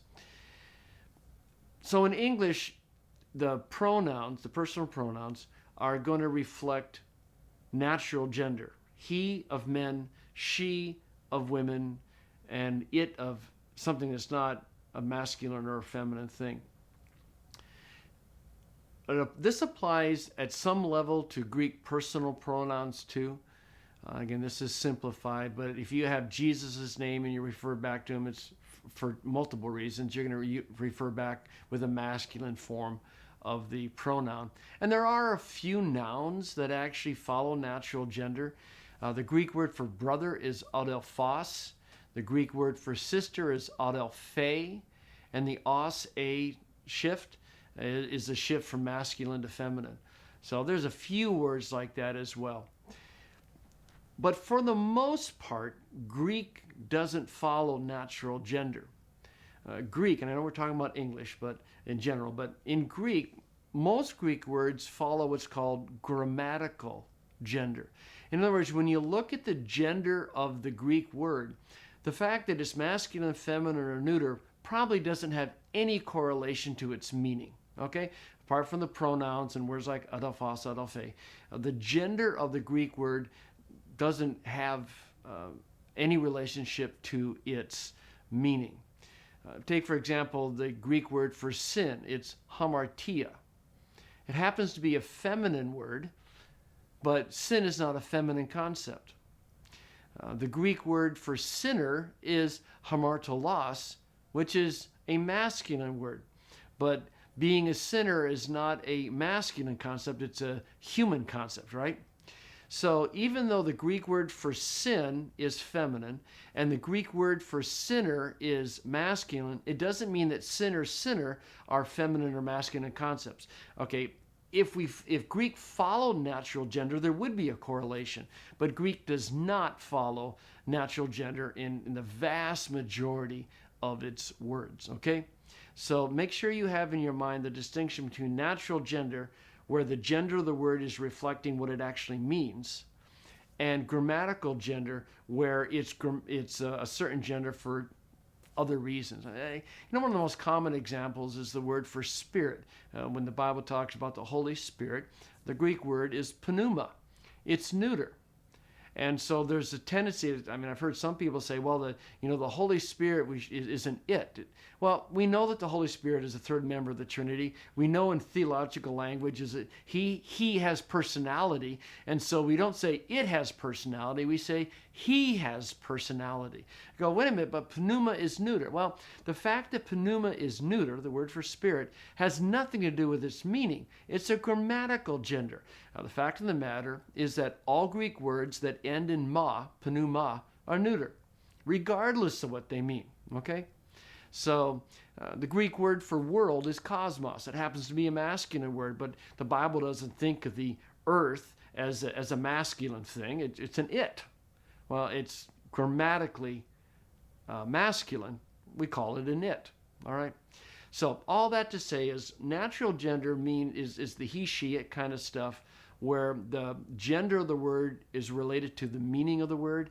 But in the vast majority of cases in English and in Greek, the words don't reflect natural gender. They reflect grammatical gender. Okay?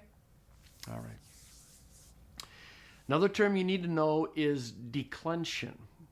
And I've heard this word's used in Greek all the time, and I've not heard it much in connection with English grammar, but I'm trying to move from what we know in English to eventually what we're going to know in Greek, and so I need to point out all the similarities I can. So let me talk a bit about the closest thing in English that we have to a declension. A declension is simply a pattern of inflection. And we have different patterns of inflection, don't we? Think of what are the different patterns of inflection to form a plural. Well, the most common is we add an S, right? So book goes to books. Another inflectional pattern is that we change a vowel. Woman with an A goes to women with an E. Okay, a different inflectional pattern. There's another one where we really change, maybe with an extended suffix. Child goes to children. And there's another inflectional pattern in forming the plural where there is no change, all right? A word like moose. A moose can be one angry animal, or moose can be a whole bunch of angry animals.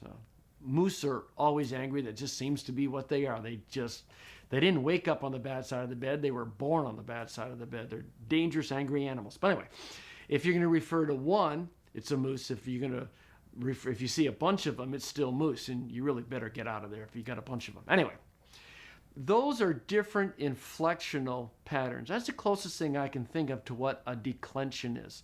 As we're going to look at Greek words, they're going to inflect in patterns, and a bunch of words are going to follow this pattern, and then a bunch of words are going to follow this pattern, and a bunch of words are going to follow that pattern, and we tend to call those in general terms different declensions. Okay, and there's 3 declensions in Greek, and we'll be looking at them next chapter. Now, one of the things that's important to understand when it comes to declensions is that these inflectional patterns are purely an issue of form. They have nothing to do with meaning. Okay, think of the word child, and let's say it followed a different inflectional pattern to form the plural, and child would inflect to childs, C-H-I-L-D-S. Would that word childs have a different meaning than the word children? No, they'd have exactly the same meaning. It's just purely an issue of form, okay? So these different inflectional patterns, in Greek, the different declensions, are all an issue of form. They're not an issue of meaning, okay? All right. Okay, we're almost to the end here. Almost. Let's talk about parts of speech. Again, this is very basic, but I need to make sure that you know these words. And I'm only going to be talking about the parts of speech relative to the English noun system. There's other parts of speech we'll see later. But part of speech number 1, what's a noun? Well, a noun is the word that refers to someone or something, right? Bill threw his black book at the strange person. Okay, Bill, book, person are all nouns. All right. Second part of speech, what's an adjective? An adjective is a word that modifies a noun, and adjectives can also modify other adjectives. So if you had another silly made-up sentence, the dark brown Bible cost too much. Okay, Bible is the noun, it's the someone or something, and it is a dark brown Bible. So brown is an adjective, giving you an attribute of the noun Bible. It's a brown Bible, so there's an adjective modifying a noun, but it is a dark brown Bible. It's just not any shade of brown. It's a dark brown, so there's an adjective modifying another adjective. Okay, so adjectives are words that modify nouns, and they can modify adjectives as well. Third part of speech are prepositions. What's a preposition? A preposition is a word, they're normally little words, that describe the relationship between two things.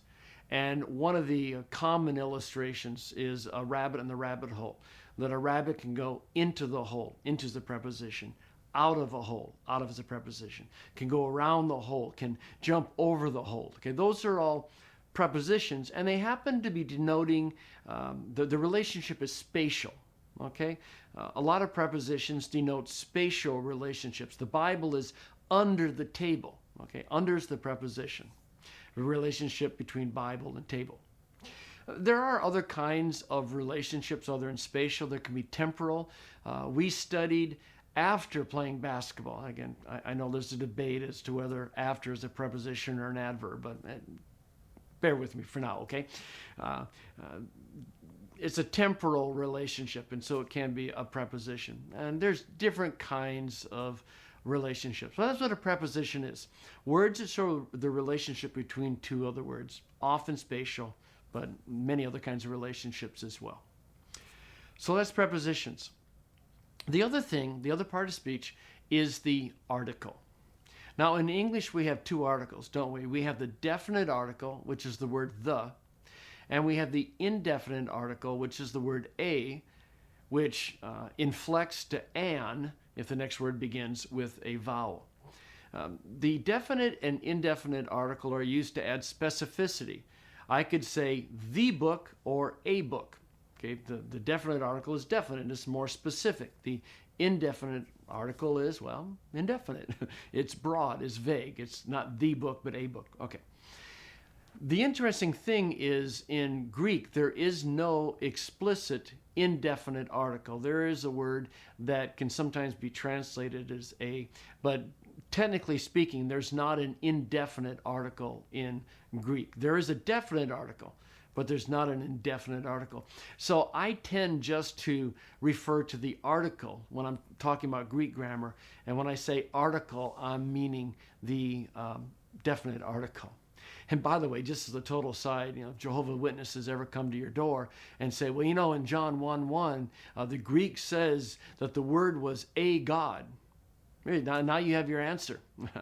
You say, that's interesting because there is no Greek word a.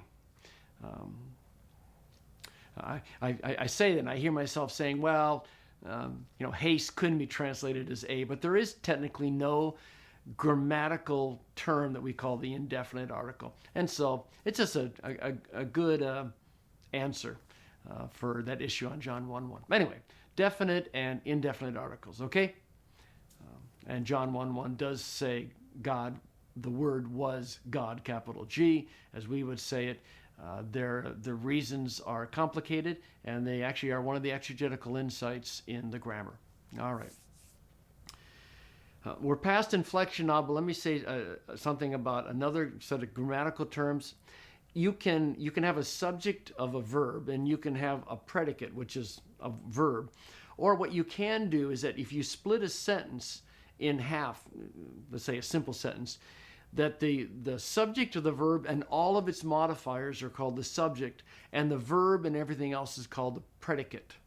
So sometimes I'll be talking about the subject of a verb, or other times I'll be talking about the subject part of the verse. But usually when I say the word predicate, I'm talking about not just the verb, but everything, the verb and the direct object or whatever else is following, okay? So you can divide sentences in half. They're called the subject and the predicate. Okay, that's it for English grammar, but we have just a little more to go before you take a break. That's all been English grammar. I need to say a little something about the Greek verbal system. And I would have loved to push all this off into chapter 15, but when it came right down to it, as I was looking for the best exercises I could for your workbook, I realized that if you knew just a little bit about verbs, and I do mean a little bit, I could get you much, much, much better exercises in the workbook. So I need to talk just a little bit about verbs now. And the other reason I don't mind doing it is, and I do this all the way through the book, I don't know if you'll notice it or not, but if I know a major topic is coming in 3 chapters, I'll often start dropping little hints a couple chapters earlier, so that when you get to that big chapter, it's not completely new.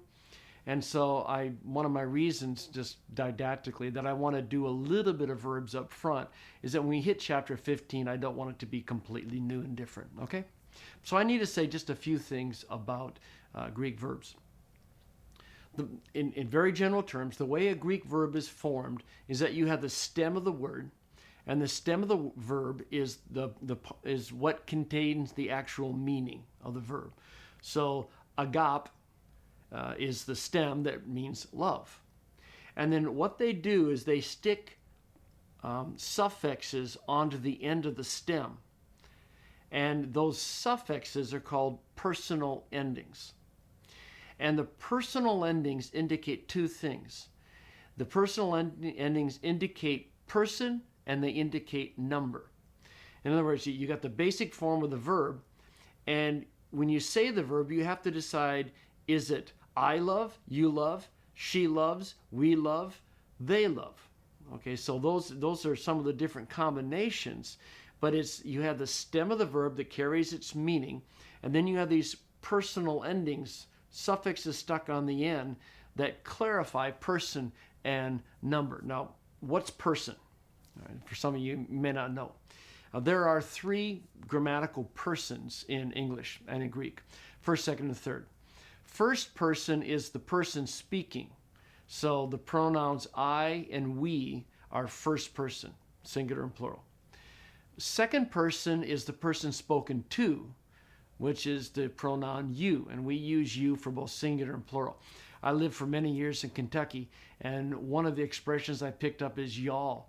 And I shouldn't say I tend, sometimes I will kind of lapse into that in these video lectures, and I'll when I say you, I mean singular, and y'all, I mean plural. But technically in English, you is both singular and plural. So first person is the person speaking, I, we. Second person is the person spoken to, you. And the third person technically is that which is spoken about. Or you just say everything else other than I and you, okay? So he, she, it in the singular, they in the plural, but, book, computer, camera, sky, lights, whatever, those are all considered third person, okay? So we have first, second, and third person, and then we're going to have singular and plural. Let me give you a couple of examples. If you've ever came across the Greek word grapho, you would look at it, and you will once you learn your Greek, and you'll look at it and say, okay, graph means right. That's the stem, that's the basic word. The omega at the end means first person singular. So grapho means I write.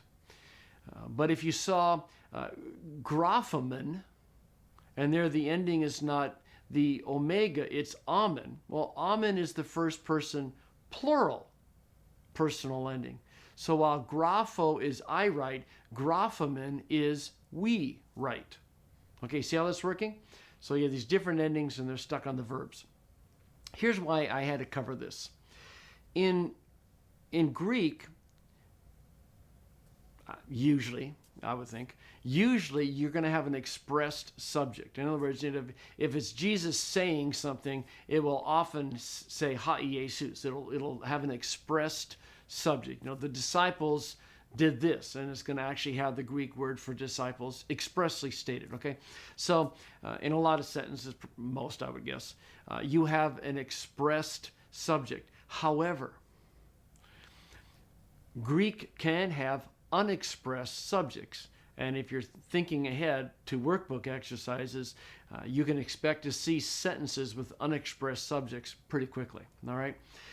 Why does Greek not have to actually express its subject? It doesn't actually have to say its subject. Think about it. Why can a Greek sentence be a complete sentence with no expressed subject? Well, it's because of the personal endings. Because you already have first, second, third person, singular, plural, indicated by the personal ending on the verb, the Greek writer or speaker doesn't have to explicitly say I or you or the boat, okay? You don't have to have it because the verb contains a reference to its own subject. So you're going to have sentences in Greek with no expressed subject. So again, you could see su graphes. Okay, su is a pronoun that means you, singular. Graphes is second person singular. Graph the stem, ace the personal ending. So you would translate it, you write. However, you could also come across just graphes without the su. And you may go looking for a subject and you may not be able to find it, but you look at it and go, oh, ace. That's second person singular, and these are all things you're going to memorize, but the ace is second person singular, so I can translate graphes all by itself as you write. So Greek will often have an express subject in a sentence. It doesn't have to have an express subject because you can get it out of the verb. Okay? All right. And by the way, as you're going through these initial workbook exercises, because you're technically not learning the verb system till chapter 15, or if you're doing track 2, you'll learn it a little earlier. What I do is that I translate the verbs for you. And I'll just, after the verb, I'll simply put what it means in English after it. And if it is a third person singular, I don't want to give away what gender it actually is in the Greek. And so I will say he/she/it, and then the verb, like writes. And you're going to have to figure out from context whether it's he, she, or it. I'm just trying to tell you it's third person singular. Okay? All right. So, let's see. Greek subjects and their verbs. That is it. That is it. Let's move on to the summary and see what we have learned. Well, perhaps we should say that we should have all paid attention to English grammar in school and we wouldn't have had to do this. That's okay. We'll learn it now. We learned the word inflection, and the word inflection simply means that a word can change its form based on its function or its meaning. We saw changes in function due to case, whether it's in the subjective case, possessive case, or objective case. And we've seen inflection due to meaning in terms of number, whether it's singular or plural. And we saw examples of inflection due to meaning relative to gender, masculine, feminine, or neuter. We then looked at the three English cases. The subjective case is the form the word is put in when it's functioning as a subject to the verb, when it's doing the action of the verb. We saw that the objective case is the case that a word is put into when it's functioning as a direct object. It's receiving the action of the verb. And we saw the possessive case, the form that a word is put into to indicate possession. Apostrophe S, maybe an inflected form like his. We looked at the issue of number, that words can inflect based on whether there is one or more than one, singular or plural. And we looked at how words can inflect based on gender, masculine, feminine, or neuter, and we distinguished between natural gender and grammatical gender. We saw declensions, and we saw that declensions are the closest thing in English is simply to inflectional patterns, different ways that groups of words inflect based on changes in case. And we quickly reviewed the different parts of speech, at least most of them, relative to the noun system in English. A noun is a word that stands for someone or something. An adjective is a word that modifies a noun or another adjective. A preposition is a word that indicates a relationship between two words. English has a definite and an indefinite article, the and a. And we talked about splitting a sentence into its two basic halves, the subject and the predicate. And we quickly introduced the whole topic of Greek verbs. We said that Greek verbs basically are formed with a stem that carries its basic meaning, and onto the end is stuck a suffix which we call a personal ending, and the personal endings indicate person, first, second, or third, and number, singular and plural. We talked about how a Greek sentence can have an express subject, it's actually there, and yet other sentences are going to have an unexpressed subject, and you have to get the subject out of the personal ending on the verb. And I talked about how, until we get to verbs, I will be translating the verbs for you and putting them into the workbook. But if it's a third person singular form, I'm simply going to say he, she, it, and you can figure out from the context what the right gender is. Well, there's no vocabulary in chapter 5, and so there's nothing else to learn. But I encourage you to get out there and to make sure that your English grammar is well grounded and you know what these words mean. Get that down, and then I can start teaching you Greek grammar in the next chapter. Very good. Well, welcome to chapter 6, and in chapter 6 we're going to learn about the nominative and the accusative cases, and we're going to take a look at the definite article. So it's a pretty long chapter. In fact, I think it's the longest chapter there is in the entire textbook, but when it gets right down to it, there's not a whole lot to memorize, so be encouraged on that part. Let's start with the whole issue of case endings. What's a case ending? Well, a case ending is a suffix that's added to the end of the Greek noun. And that becomes a very important indicator as to how that particular noun is functioning in the sentence. For example, let's say if a word is the subject of a sentence, well, it has to be put into the Greek equivalent of the subjective case. Well, how does it do that? Well, it puts a case ending onto the end of it. And so, for example, in the word apostolos, the basic part of the word is apostola, ending in the omicron. And so you put a sigma on the end to indicate that this word is functioning as a subject to the verb.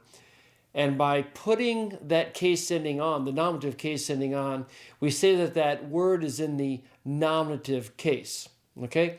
If a word is functioning as a direct object of a verb, it goes into what in English is called the objective case. Well, how do you put a Greek word into the objective case? Well, you put a case ending onto the end of it. So, for example, nu could be a case ending to indicate that a word is functioning as a direct object. So the point is that Greek doesn't use word order. See, in English we use word order, don't we? If the word is going to be the subject of a verb, we put it before the verb. If the word is going to be the direct object of the verb, we put it after the verb. English uses word order a lot. Well, Greek doesn't. Greek uses these case endings. And what that is going to mean is that a lot of Greek words, in terms of word order in a sentence, can be all over the place. At least it'll feel like they're all over the place. They're not really. But they don't have to put the subject before the verb. They don't have to put the direct object after the verb. Why? Because it's an inflected language. And in an inflected language, we put these case endings, these little suffixes, onto the end of the word. And it's the suffix that tells you, oh, this is functioning as a subject of the verb. Oh, this word is functioning as a direct object of the verb. So case endings are those little ending suffixes we put on nouns, the Greeks put on nouns, to indicate how that word is functioning in the sentence. So it becomes very important to understand the forces that control what case ending is actually used on any individual word. So let's look at that. Well, first of all, start with the concept of what's called a stem. What's a stem? The stem of the word is the most basic fundamental form of the word. Let's say you memorize the word logos. Okay, if you drop that sigma off, you end up with loga. Okay, that's the stem of the noun. That's its most basic form. And when I give you the stem of the word in BBG, I put an asterisk in front of it. That's just my own little way of doing things. But it's the way of saying, okay, this is the stem of the word. So you have this word in Greek, logos. Its stem is laga. And that basic laga means word, statement, reason, something along those lines. So then we get into the whole issue of declensions. And I started with stem because what declension a word follows is determined by that final letter in the actual stem. Now, several chapters back, I talked about declensions. I just said they are patterns of inflection. And I used the example in English of singulars and plurals. There are some words that form their singular with S. There are some words that form their plural with S. There's some words that form their plural by changing a vowel inside the word, that kind of thing. A declension is just a pattern of inflection. And let me emphasize up front, what declension a word is in has no relationship to its meaning at all. The declension only affects its form. You'll see why that's so important in just a second. So here's the basic rule. If the stem of a word ends in an alpha or an eta, we call it first declension. In other words, those words are first declension words. And that means they're going to all follow the same basic inflectional pattern as you go through the different cases. So you have a word like hora. What's the word that means hour? It ends in an alpha. That tells you it's first declension. Or you have the word graphe. It ends in an eta. Graphe and hora, both together, are first declension words. But let's say you have the stem apostolos. It ends in omicron sigma. Well, that's second declension. The second declension are stems whose last letter of the stem ends in an omicron. And so you get words like apostolos or ergon. You drop off the sigma and the nu, which are case endings. If you haven't figured that out by now, you probably have. And you have these stems that end in omicron. Okay, that means there's second declension. The only other option are stems that end in a consonant. And this is in chapter 10, and we won't get to it for a bit. But I just wanted to mention that up front. So you have three declensions, and the first declension is stems ending in alpha or eta, and so they all follow the same basic inflectional pattern. They're going to use somewhat the same case endings. Stems ending in an omicron are second declension, and they will follow their own little set of endings. And then stems ending in a consonant are third declension, and they will follow their own inflectional pattern. Now, I guess in a sense there's a fourth declension. It's not really a declension. It's called the indeclinables. Indeclinable words are words generally that are brought over from another language that don't change their form. So there are indeclinables, but for the most part there are three declensions. And what declension a stem is in will determine to some degree what the case endings look like. Okay. Now there are other forces that control what case endings get attached to a noun. One is gender. Now, for example, you can have masculine nouns, you can have feminine nouns, and you can have neuter nouns. And masculine nouns tend to have somewhat the same case endings. Feminine nouns tend to have somewhat the case endings. You get the idea. Now, in the case of nouns, a word is only one gender. You don't have Greek nouns that are multiple genders. But so you'll learn a word like logos, and you're going to learn that it's a second declension, and it happens to be masculine. Okay. And as we said in an earlier chapter, Greek doesn't follow natural gender for the most part. The word hamartia is the word for sin. It's feminine, but it doesn't mean that sin is a feminine trait. Hamartolos, omicron sigma, second declension, that means sinner. It's masculine. Doesn't mean that men are sinners. Well, we could get into that discussion, but I won't. But all that to say is that whatever declension a word follows is not based so much on its meaning, but on its final stem vowel. Now, having said that, though, there are certain patterns. For example, when you learn a vocabulary word that ends in os, like logos, it's going to be a masculine word. If it's a feminine word, it ends in alpha or eta, it's probably going to be feminine, feminine first declension. So there are certain patterns. If you have a word that ends in on, like ergon, the omicron tells you it's a second declension. The nu tells you it's neuter. So there are some patterns, but for the most part, the gender that a Greek noun follows doesn't have any relationship to meaning. Okay, but gender can affect what case endings are used. The other thing that can affect case endings is number. In English, again, we add an S or do other things to form a plural. What you do in Greek is you have a totally different set of case endings. For example, if you have the word apostolos, okay, that means apostle. And that's the case ending that is used if the word is functioning as a subject of the verb. Apostolos, the sigma is the case ending. But let's say it's apostles, plural, and you want it to be the subject. What you do is that you change the sigma, in this case, to an iota, and you get apostoloi, okay? You change the case ending to indicate that it's not singular, but that it's plural. Okay, so those are the factors that affect what case endings we use. The stem, the declension, the gender, and the number, okay? All right. Well, in this chapter, we're going to learn two different cases. We're going to learn the nominative and the accusative case. We learn the next two in the next chapter. Let's start with the nominative. The nominative case in Greek is the same thing, basically, as the subjective case is in English. In other words, if a word is functioning as a subject of the verb, in English we say it's in the subjective case. In Greek we say it's in the nominative case. Now, how do you put a word into the nominative case? Right. You add nominative case endings to it. So if you have a word like theos, that sigma is the case ending that's used with this particular word.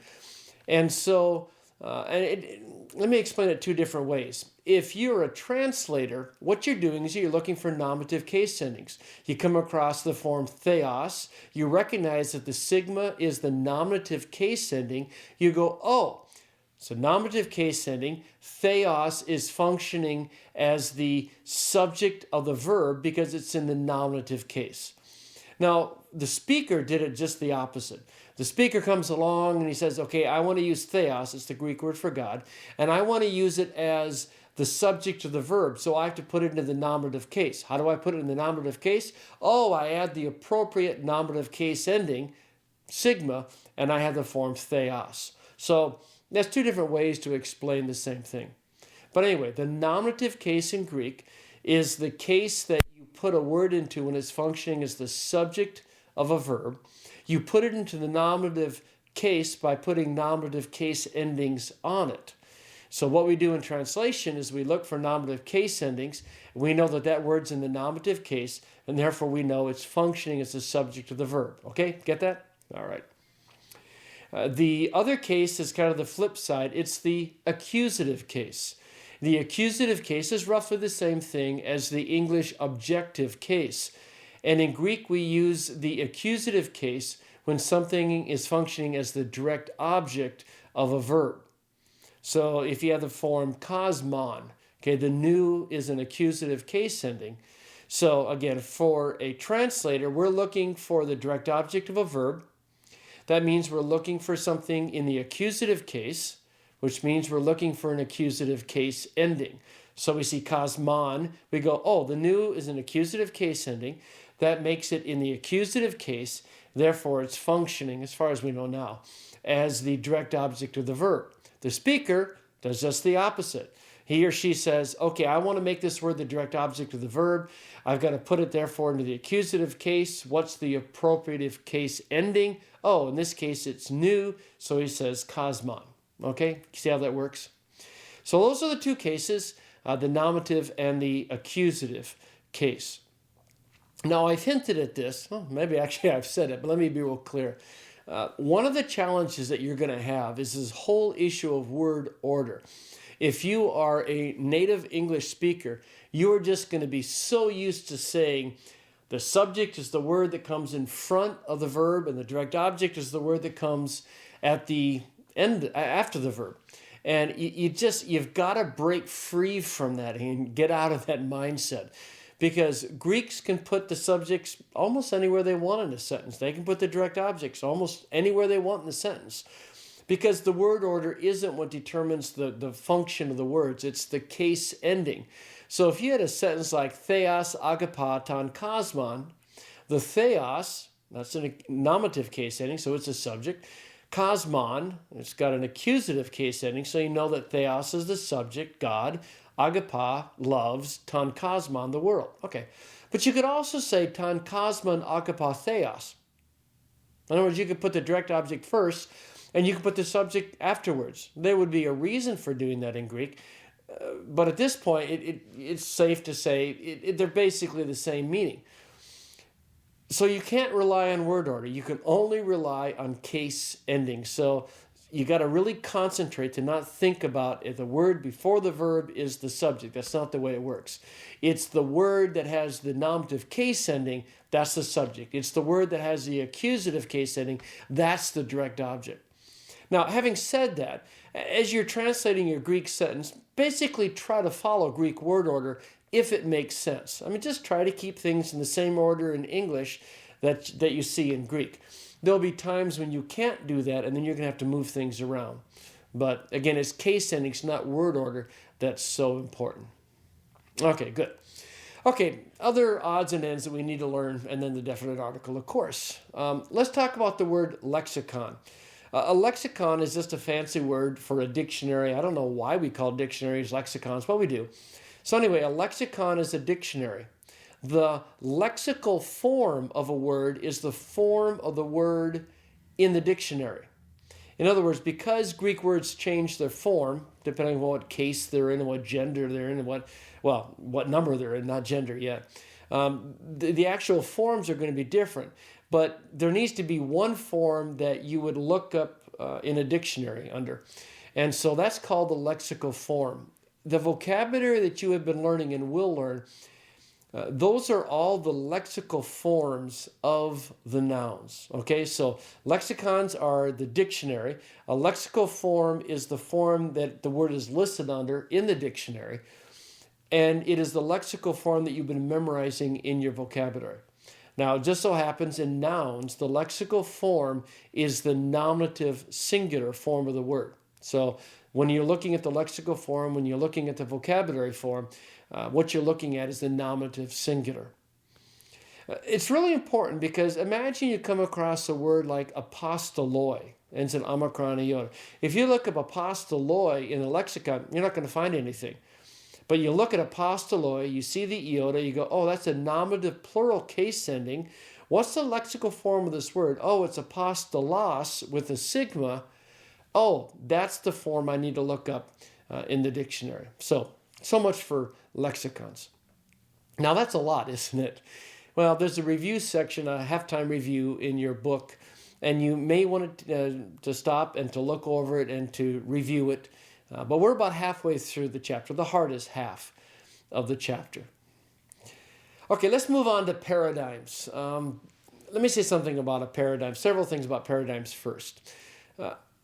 I don't place a lot of weight on memorizing a lot of paradigms. In fact, one of the things that I try to do in BBG is reduce memorization to an absolute minimum.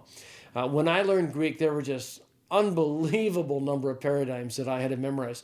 But that means there's an unbelievable number of paradigms I have to keep reviewing. And I don't know where you're headed in ministry, whether you're headed into the pastorate or you're doing this just for the fun of it or whatever be the case. There's going to be time constraints on you, and you're not going to, for most people, you're not going to have the time to memorize and to review and to rememorize these paradigms over and over and over again. So my method of teaching Greek really tries to reduce the amount of memory work, and that means I try to cut down the number of paradigms you have to learn. Now, the flip side of that, though, is that if I ask you to memorize a paradigm, it's just absolutely crucial. You have to memorize. You have to memorize it exactly. You have to memorize it precisely. So I need to know that you're really taking these paradigms seriously. And you need to know that I've tried to reduce the number as far as possible. Okay? So let's get on to paradigms. Here's a paradigm. This is a basic layout. And let me explain some things on the paradigm first. There are columns and rows. And you notice along the top there's 2, 1, 2, and then masc, fem, and neut. All right. The 2 means that this column follows second declension. The 1 means that that column follows the first declension, and the 2 means the third column follows a second declension also. Underneath that, it tells you that the first column is second declension masculine, the next column is first declension feminine, and the final column is second declension neuter. And then down the side is pretty obvious. It's nominative singular, accusative singular, nominative plural, accusative plural.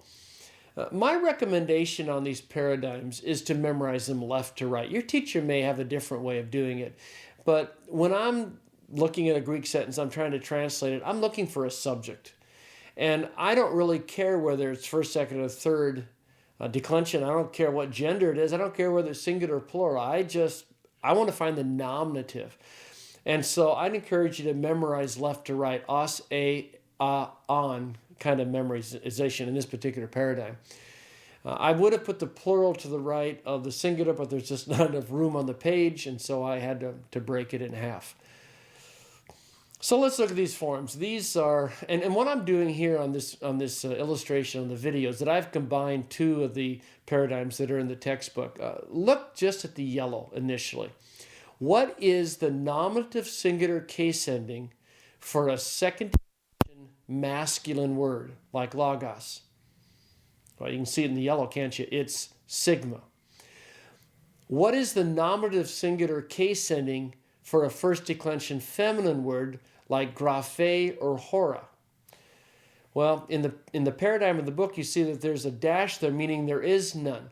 And what that means is that the stem stands all by itself. There is no case ending.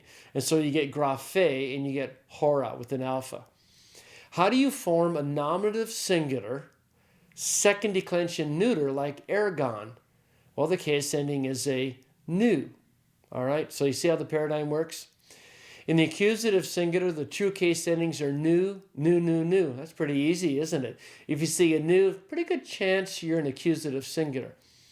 You go into the nominative plural. In other words, if you have a subject that's going to be the subject of a verb, if you have a word that's going to be the subject of a verb, and it's plural, the endings are iota and iota if it's a second or first declension word, and it's an alpha if it's a second declension neuter. Now you notice in the book the alpha is underlined. That means that the alpha, which is the case ending, has swallowed up that final omicron on the stem. Go to the accusative plural, and your case endings are upsilon sigma, and then the alpha again in the neuter.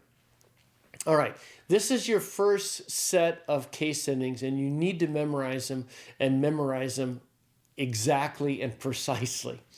Now, one of the things that I do that's a little different from other textbooks is that I encourage you to memorize the true case endings. When I was learning Greek, I was taught that the endings were, if you go vertically, they're os, on, oi, us. And for some people, it's easier to memorize case endings with that initial vowel. But even if it is for you, please learn what the true case endings are, the ones that are in yellow. I think it's absolutely crucial. And the reason is, as we get into other first and second declension patterns, and especially when we get into the third declension, this can be really confusing if you think that the nominative singular case ending is os. But if you know the nominative singular case ending is sigma, then these other forms are so much easier to memorize. So be sure you know what the true case endings are, the ones that are in yellow on the video paradigm, and then they're separated out in the textbook. Please learn the true case endings really, really well. Now, there's a couple of other things in this chart that I think there's some patterns that are worth noticing. Go over to the second declension neuter column. You see the pattern? Take a look at it. Okay, the pattern is that the nominative and accusative are identical in the singular, and the nominative and accusative are identical in the plural. This is always true. It's not that hard. I mean, in sense, it doesn't get tricky. It's the question is this word the subject or is it a direct object? It's really not that hard when you see these words in context, so don't let it freak you out. It won't get you in trouble. But notice that is a pattern. Let me point one other thing out here. Let's say you have a word and the final letter of that noun is sigma. What is it? Well, what could it be? Well, if you look at the chart, if it's omicron sigma, it's nominative singular, which means it could be the subject. But if it's an alpha sigma, it's an accusative plural, and it could be the direct object. How do you know whether that word that ends in sigma is the subject or the direct object of the verb? It's the stem, isn't it? See, if it's a second declension word, in other words, the stem ends in an omicron, that can only be the subject, it can only be a nominative.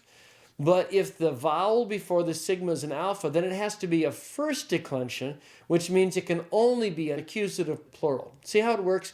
Case endings it's a bit like being Sherlock Holmes. You've got to look at the clues and piece things together.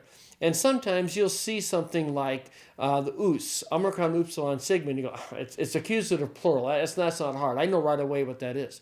But there'll be other times when you see a sigma or a nu that you're going to have to go looking for other parts of the Greek word to get some clues out of. So anyway, this is your initial run at case endings. Now, if you look at the next book, you're going to see the case endings with the final stem vowel on the stems. And again, this gives you a little better feel for what it's going to look like in real life. So logos is a singular subject, logon is a singular direct object, logoi is a plural subject, logus is a plural direct object. See how it works? All right. Now there's something in the feminine that I need to point out. You'll look at graphe, graphein, and then hora, horon. They're exactly the same, aren't they? Except that the final stem vowel is an alpha or an eta. But you can see it's the same thing going on in terms of case endings, don't you? Look what happens to these words when they get into the plural. The eta stem vowel changes to an alpha, all right? So you get graphai, alpha iota, and you get horai, alpha iota. This is what Greek does. Sorry about that. Nobody asked my opinion when they formed the language. That's just what it does. So in the singular, you can have the alpha or eta final stem vowel. In the plural, it always switches to an alpha. Okay? Okay, now we meet a concept called parsing. And your teacher is going to ask you many times, and I will also, to parse a word. And what we're asking you to do is break the word down and tell me what you know. What are the things that you know about this word? And so for nouns, you tell us 5 different things. You're going to tell us case, number, gender, lexical form, and inflected meaning. Now, here's what I mean by that. Let's say you have a word lagus, all right? Parse it for me. Well, you see the upsilon sigma, you know right away what it is, don't you? It is an accusative, plural, and then you think back and you go, this is in that first column. Those are masculine words, so you know the gender is masculine. You also know it's masculine because how you memorized it. Remember when you started memorizing vocabulary and there was these letters after the word, you didn't know what they were? Well, now you do know what they are. At least one of them is. When you learned logos, you memorized it as logos and then dash omicron upsilon. That's next chapter. And then you saw ha. The ha, the omicron with the rough breathing, is the masculine form of the definite article. So logos, ha, is my way of you learning that logos is a masculine word. So what you do back in this parsing, when you see lagus, you can see that it's accusative plural, and in your mind you're going, what's the lexical form? It's logos. How did I memorize logos? Oh, I memorized it with ha. Oh, it's masculine. So lagus is an accusative plural masculine. All right? And then the next thing you want to tell the teacher is what's the lexical form? Well, that's logos. And then you want to tell the inflected meaning. And here's what I mean by inflected meaning. If the form that you're parsing has a slightly different meaning because it's plural or because of other things that can change its meaning, you need to tell the teacher that you understand that. You want your teacher to know that you're getting it. So when you look at lagus, it's plural. So if you saw lagus in a sentence, you would translate it as words, plural. So the inflected meaning is look at what this word would mean in context and try to convey that as much as possible. Now, for example, if this was a singular form, you had logos or logon, the inflected meaning for both cases would be word, singular. But because this is plural, the inflected meaning can be words. Okay? All right, good. Now let's take a slightly different word because this is a special case. You have erga. Okay, the lexical form for this is ergon. It's a second declension neuter word. It means work. The alpha, you know, can be a nominative or accusative plural. Here's why this is important, though. If you saw erga and just assumed that it was the subject, you could imagine there'd be some problems involved in that, wouldn't it? Yeah. What if it was a direct object and you assume it's the subject and everything's all messed up? So in the case of neuters, when it comes to a form that is nominative or accusative, I think it's important that you say it could be both. You just need to get into that habit of realizing that. So if you saw erga, you would parse it as a nominative or accusative, plural, neuter, from ergon, meaning works. Okay? So that's parsing. In my attempt to help reduce the amount of memorization you have to do, we've come to the 3 noun rules, and there's going to be 8 all told. But if you learn these 8 noun rules, it's amazing how much memory work they get rid of. You just don't have to learn them. So again, much better to learn 8 rules and go with that. learn these things exactly, okay? I worked really hard to get the wording just right. And there's, on in other chapters, you're going to see that there are things that I'm trying to point out with this particular wording. So memorize these things really carefully, okay? So the first of the noun rules you already know is that stems ending in an alpha or eta are in the first declension. Stems ending in omicron are in the second declension, and consonantal stems are in the third. Okay, that's the first of the noun rules. The second noun rule we've also seen as well, and that is that every neuter word has the same form in the nominative and in the accusative. So you have ergon or erga, you know that it could be either nominative or accusative. One of the nice things about this rule is it's always true. Always. It's really nice. It's one of those inviolable rules in Greek. So hang on to this for all you're worth. Okay, the third noun rule is a little more flexible, and that is that almost all neuter words end in alpha in the nominative and accusative plural. I debated on this rule, but it gets you out of a lot of trouble. So just remember that almost, not all, but almost all neuter words, regardless of their declension, by the way, in the nominative and accusative plural are going to end in an alpha. Moving on to the definite article. The definite article is the word the, basically. It's the word the in Greek. We talk in English about an indefinite article, which is the word a, and if it's followed by a word beginning with a vowel, we say an. Okay. There is no indefinite article in Greek. There's either the Greek article, and I tend to call it just the article and not the definite article. We have the article, and it's there or it's not there. Now, here's what I want to tell you about the article. The article is your friend. It's really important you understand this. The article is your friend. It's going to get you out of so many troubles. And the reason for it is because it's very consistent in its form. There's 24 forms altogether of the definite article, and you'll memorize them. You will memorize them. And once you know those, though, it's going to get you out of all kinds of trouble. So the article is your friend, and you want to really hook up with it. Now, here's why the article is your friend. The rule, it has to do with something called agreement. The article agrees with the noun it modifies in case, number, and gender. In other words, if you were going to say the word, what the Greeks would do is that they would know the form of the Greek word logos. They would know whether it's nominative or accusative. They would know whether it's singular or plural.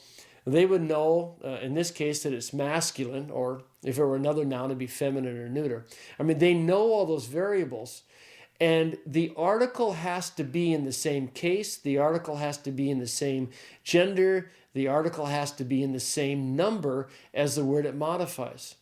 So, logos is nominative singular, but it doesn't really matter if there's a ha in front of it, because if there's a ha in front of it, you know that ha is nominative singular masculine, and therefore logos must be nominative singular masculine. So the article agrees with the noun it modifies. It's in the same case, the same gender, and the same number as the word that it modifies. So if you know your paradigm for the article really well, you're home free on this. So take a look at the paradigm for the article. And you can see where there are some case endings there attached to the stem of the word. When it comes to the article, it's just easier to memorize the whole thing. Okay, so again, the article, the nominative singular, in the masculine is ha, in the feminine it's he, in the neuter it's ta. Now you notice there's no nu on the end. This is one of the variation of second declension neuters. It's just ta. Okay, go to the accusative singular. The masculine is ton, the feminine is tain, and the neuter, again, same as with the nominative, it's ta. Oh, by the way, notice in the feminine there's no alpha, it's always eta. Okay. Go to the plural. Let's say you want to say the words. Well, the Greek word for the in that case is hoi. But if the word that it's modifying is feminine, it would have been hi. If the word that it was modifying was neuter, it would be ta. Okay, what if those plural words were in the direct object and were plural? The article would be tus, tas, ta. Okay?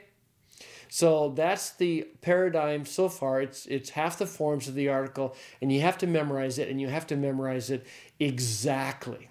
Now, a couple of hints on the article. Notice that the article always starts with a rough breathing mark or a tau. Okay, that's one clue that will help you with this form. Another thing is that, and this is kind of cool, the Greek article doesn't give a rip what declension the noun is that it's modifying. In other words, if it's going to modify a word, it doesn't care whether it's first, second, or third declension. It only cares about its gender. And so if you want to say the, and it's the subject of the sentence and it's singular, what the Greek speaker would do is they would look at the word and they wouldn't care about the declension. They'd say, is this word masculine, feminine, or neuter? That determines what form of the article that I'm going to use. So you can have ha with a first, second, or third declension word. Okay, if I beat that one to death enough? Okay, all right. But that's really nice. The article doesn't care about the declension that a word's in. And finally, the lexical form for a definite article is the nominative singular masculine. And so you'll find the word in the lexicons discussed under the word ha. Okay, very good. We're getting near the end. Hang in there.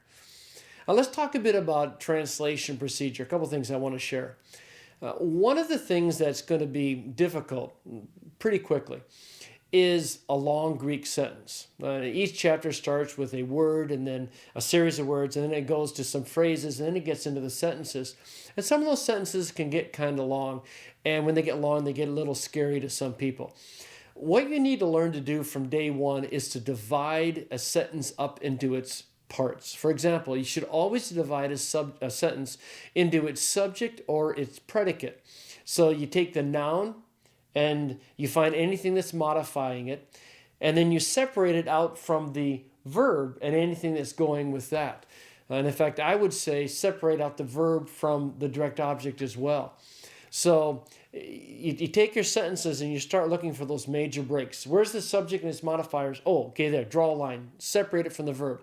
There's the verb and its modifiers. Okay, separate it out. Okay, here's the direct object and what goes with it. Okay, separate it out. But separate out your sentences into their pieces, and it will really help. Next thing, how do you translate the article? I've hinted at this earlier, but let me say it again. Basically, translate the article if it's there in Greek. Don't say the if it's not there in Greek. So that's the basic rule. If ha or one of its form is there, try to say the.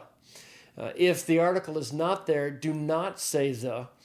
And if you want to put in a or an, you can. That's okay.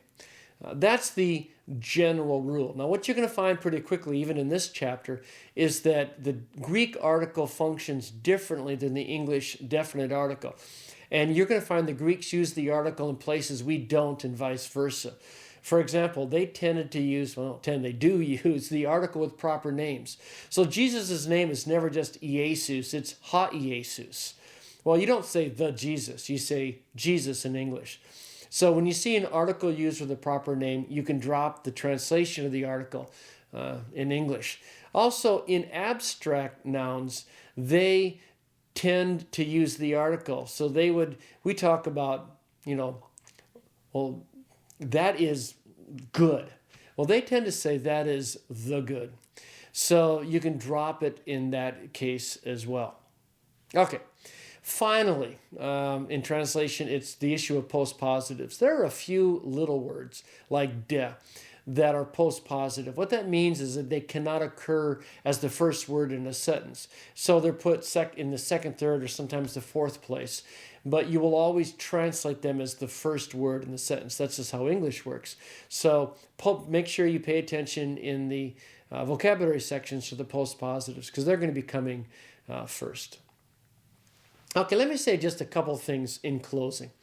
I made this comment, kind of offhanded once in Greek, and it was one of those things that has just really stuck. And I'll talk to students I had 20 years ago, and they'll still talk about the fog. Here's what's going to happen. Language takes a while to sink in. You just can't, oh, I'm going to learn it, and it's just there. It's like 2 + 2 is 4, and you know it. Languages don't take that, don't work that way. They take a time to sink in, and that's why I encourage you in an earlier chapter to study consistently every day. Well, the reason for that is when you learn, here we go through chapter 6, and you're going to kind of know, but it's going to be foggy. You're not going to feel real comfortable with it. All right? You need to know that's okay. All right? That's okay. It's okay to be in the fog. When you go to chapter 7, here's what's going to happen. You'll learn chapter 7. You look back at chapter 6, and it's not going to be as foggy because you will have been using the nominative and accusative in chapter 7. You'll be practicing in new ways, and it's okay. You're going to be, but it'll still be a little foggy. You're going to get to chapter 8. And for most people, it's 2 chapters. You're going to get to chapter 8, and you'll be learning other stuff. And you're going to look back at chapter 6, and you go, what was my problem? It's easy. Well, how come it's so easy? I remember being frustrated with it. Well, that's because you entered the fog in chapter 6, and it takes a couple of chapters to work its way out. If you don't believe me, let's 2 chapters back. Alphabet, pronunciation. Those are easy, aren't they? You're not struggling with that. Well, if you are, then you're in trouble, okay? Then the fog has got a lightning bolt in it or something, I don't know. But all that to say, with every chapter, you're moving further into the fog, but the fog's clearing behind you, all right? The fog is clearing, so hang in there. It's okay to learn chapter 7 and be a little foggy about it. Chapter 6 is getting clear, okay? So good deal. Finally, you need to look at the charts having to do with your vocabulary so far. When you learn the vocabulary in this chapter, you know 33% of all word occurrences, okay? So if you open up a Greek text right now and started scanning it, and once you've learned the vocabulary in this chapter, you're going to know one out of every 3 words in the book, in the whole Bible. Oh, 33%. That's really cool, isn't it? All right. So hang in there. You're getting a good start. But that's it for chapter 6.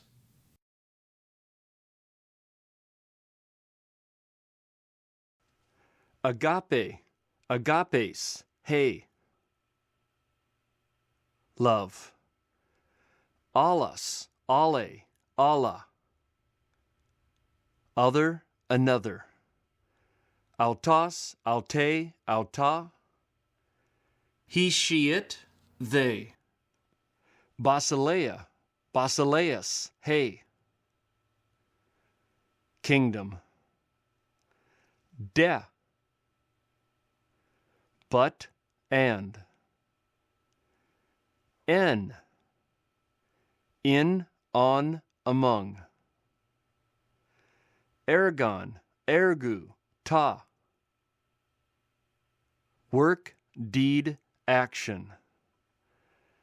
Kairos, kairu, ha. Time, appointed time, season. Noon. As an adverb, now. As a noun, the present. Ha, he, ta. The. Hati. That, since, because. Oo. Not. Also pronounced ook and ooch. Hora, Horus, hey. Hour, occasion, moment.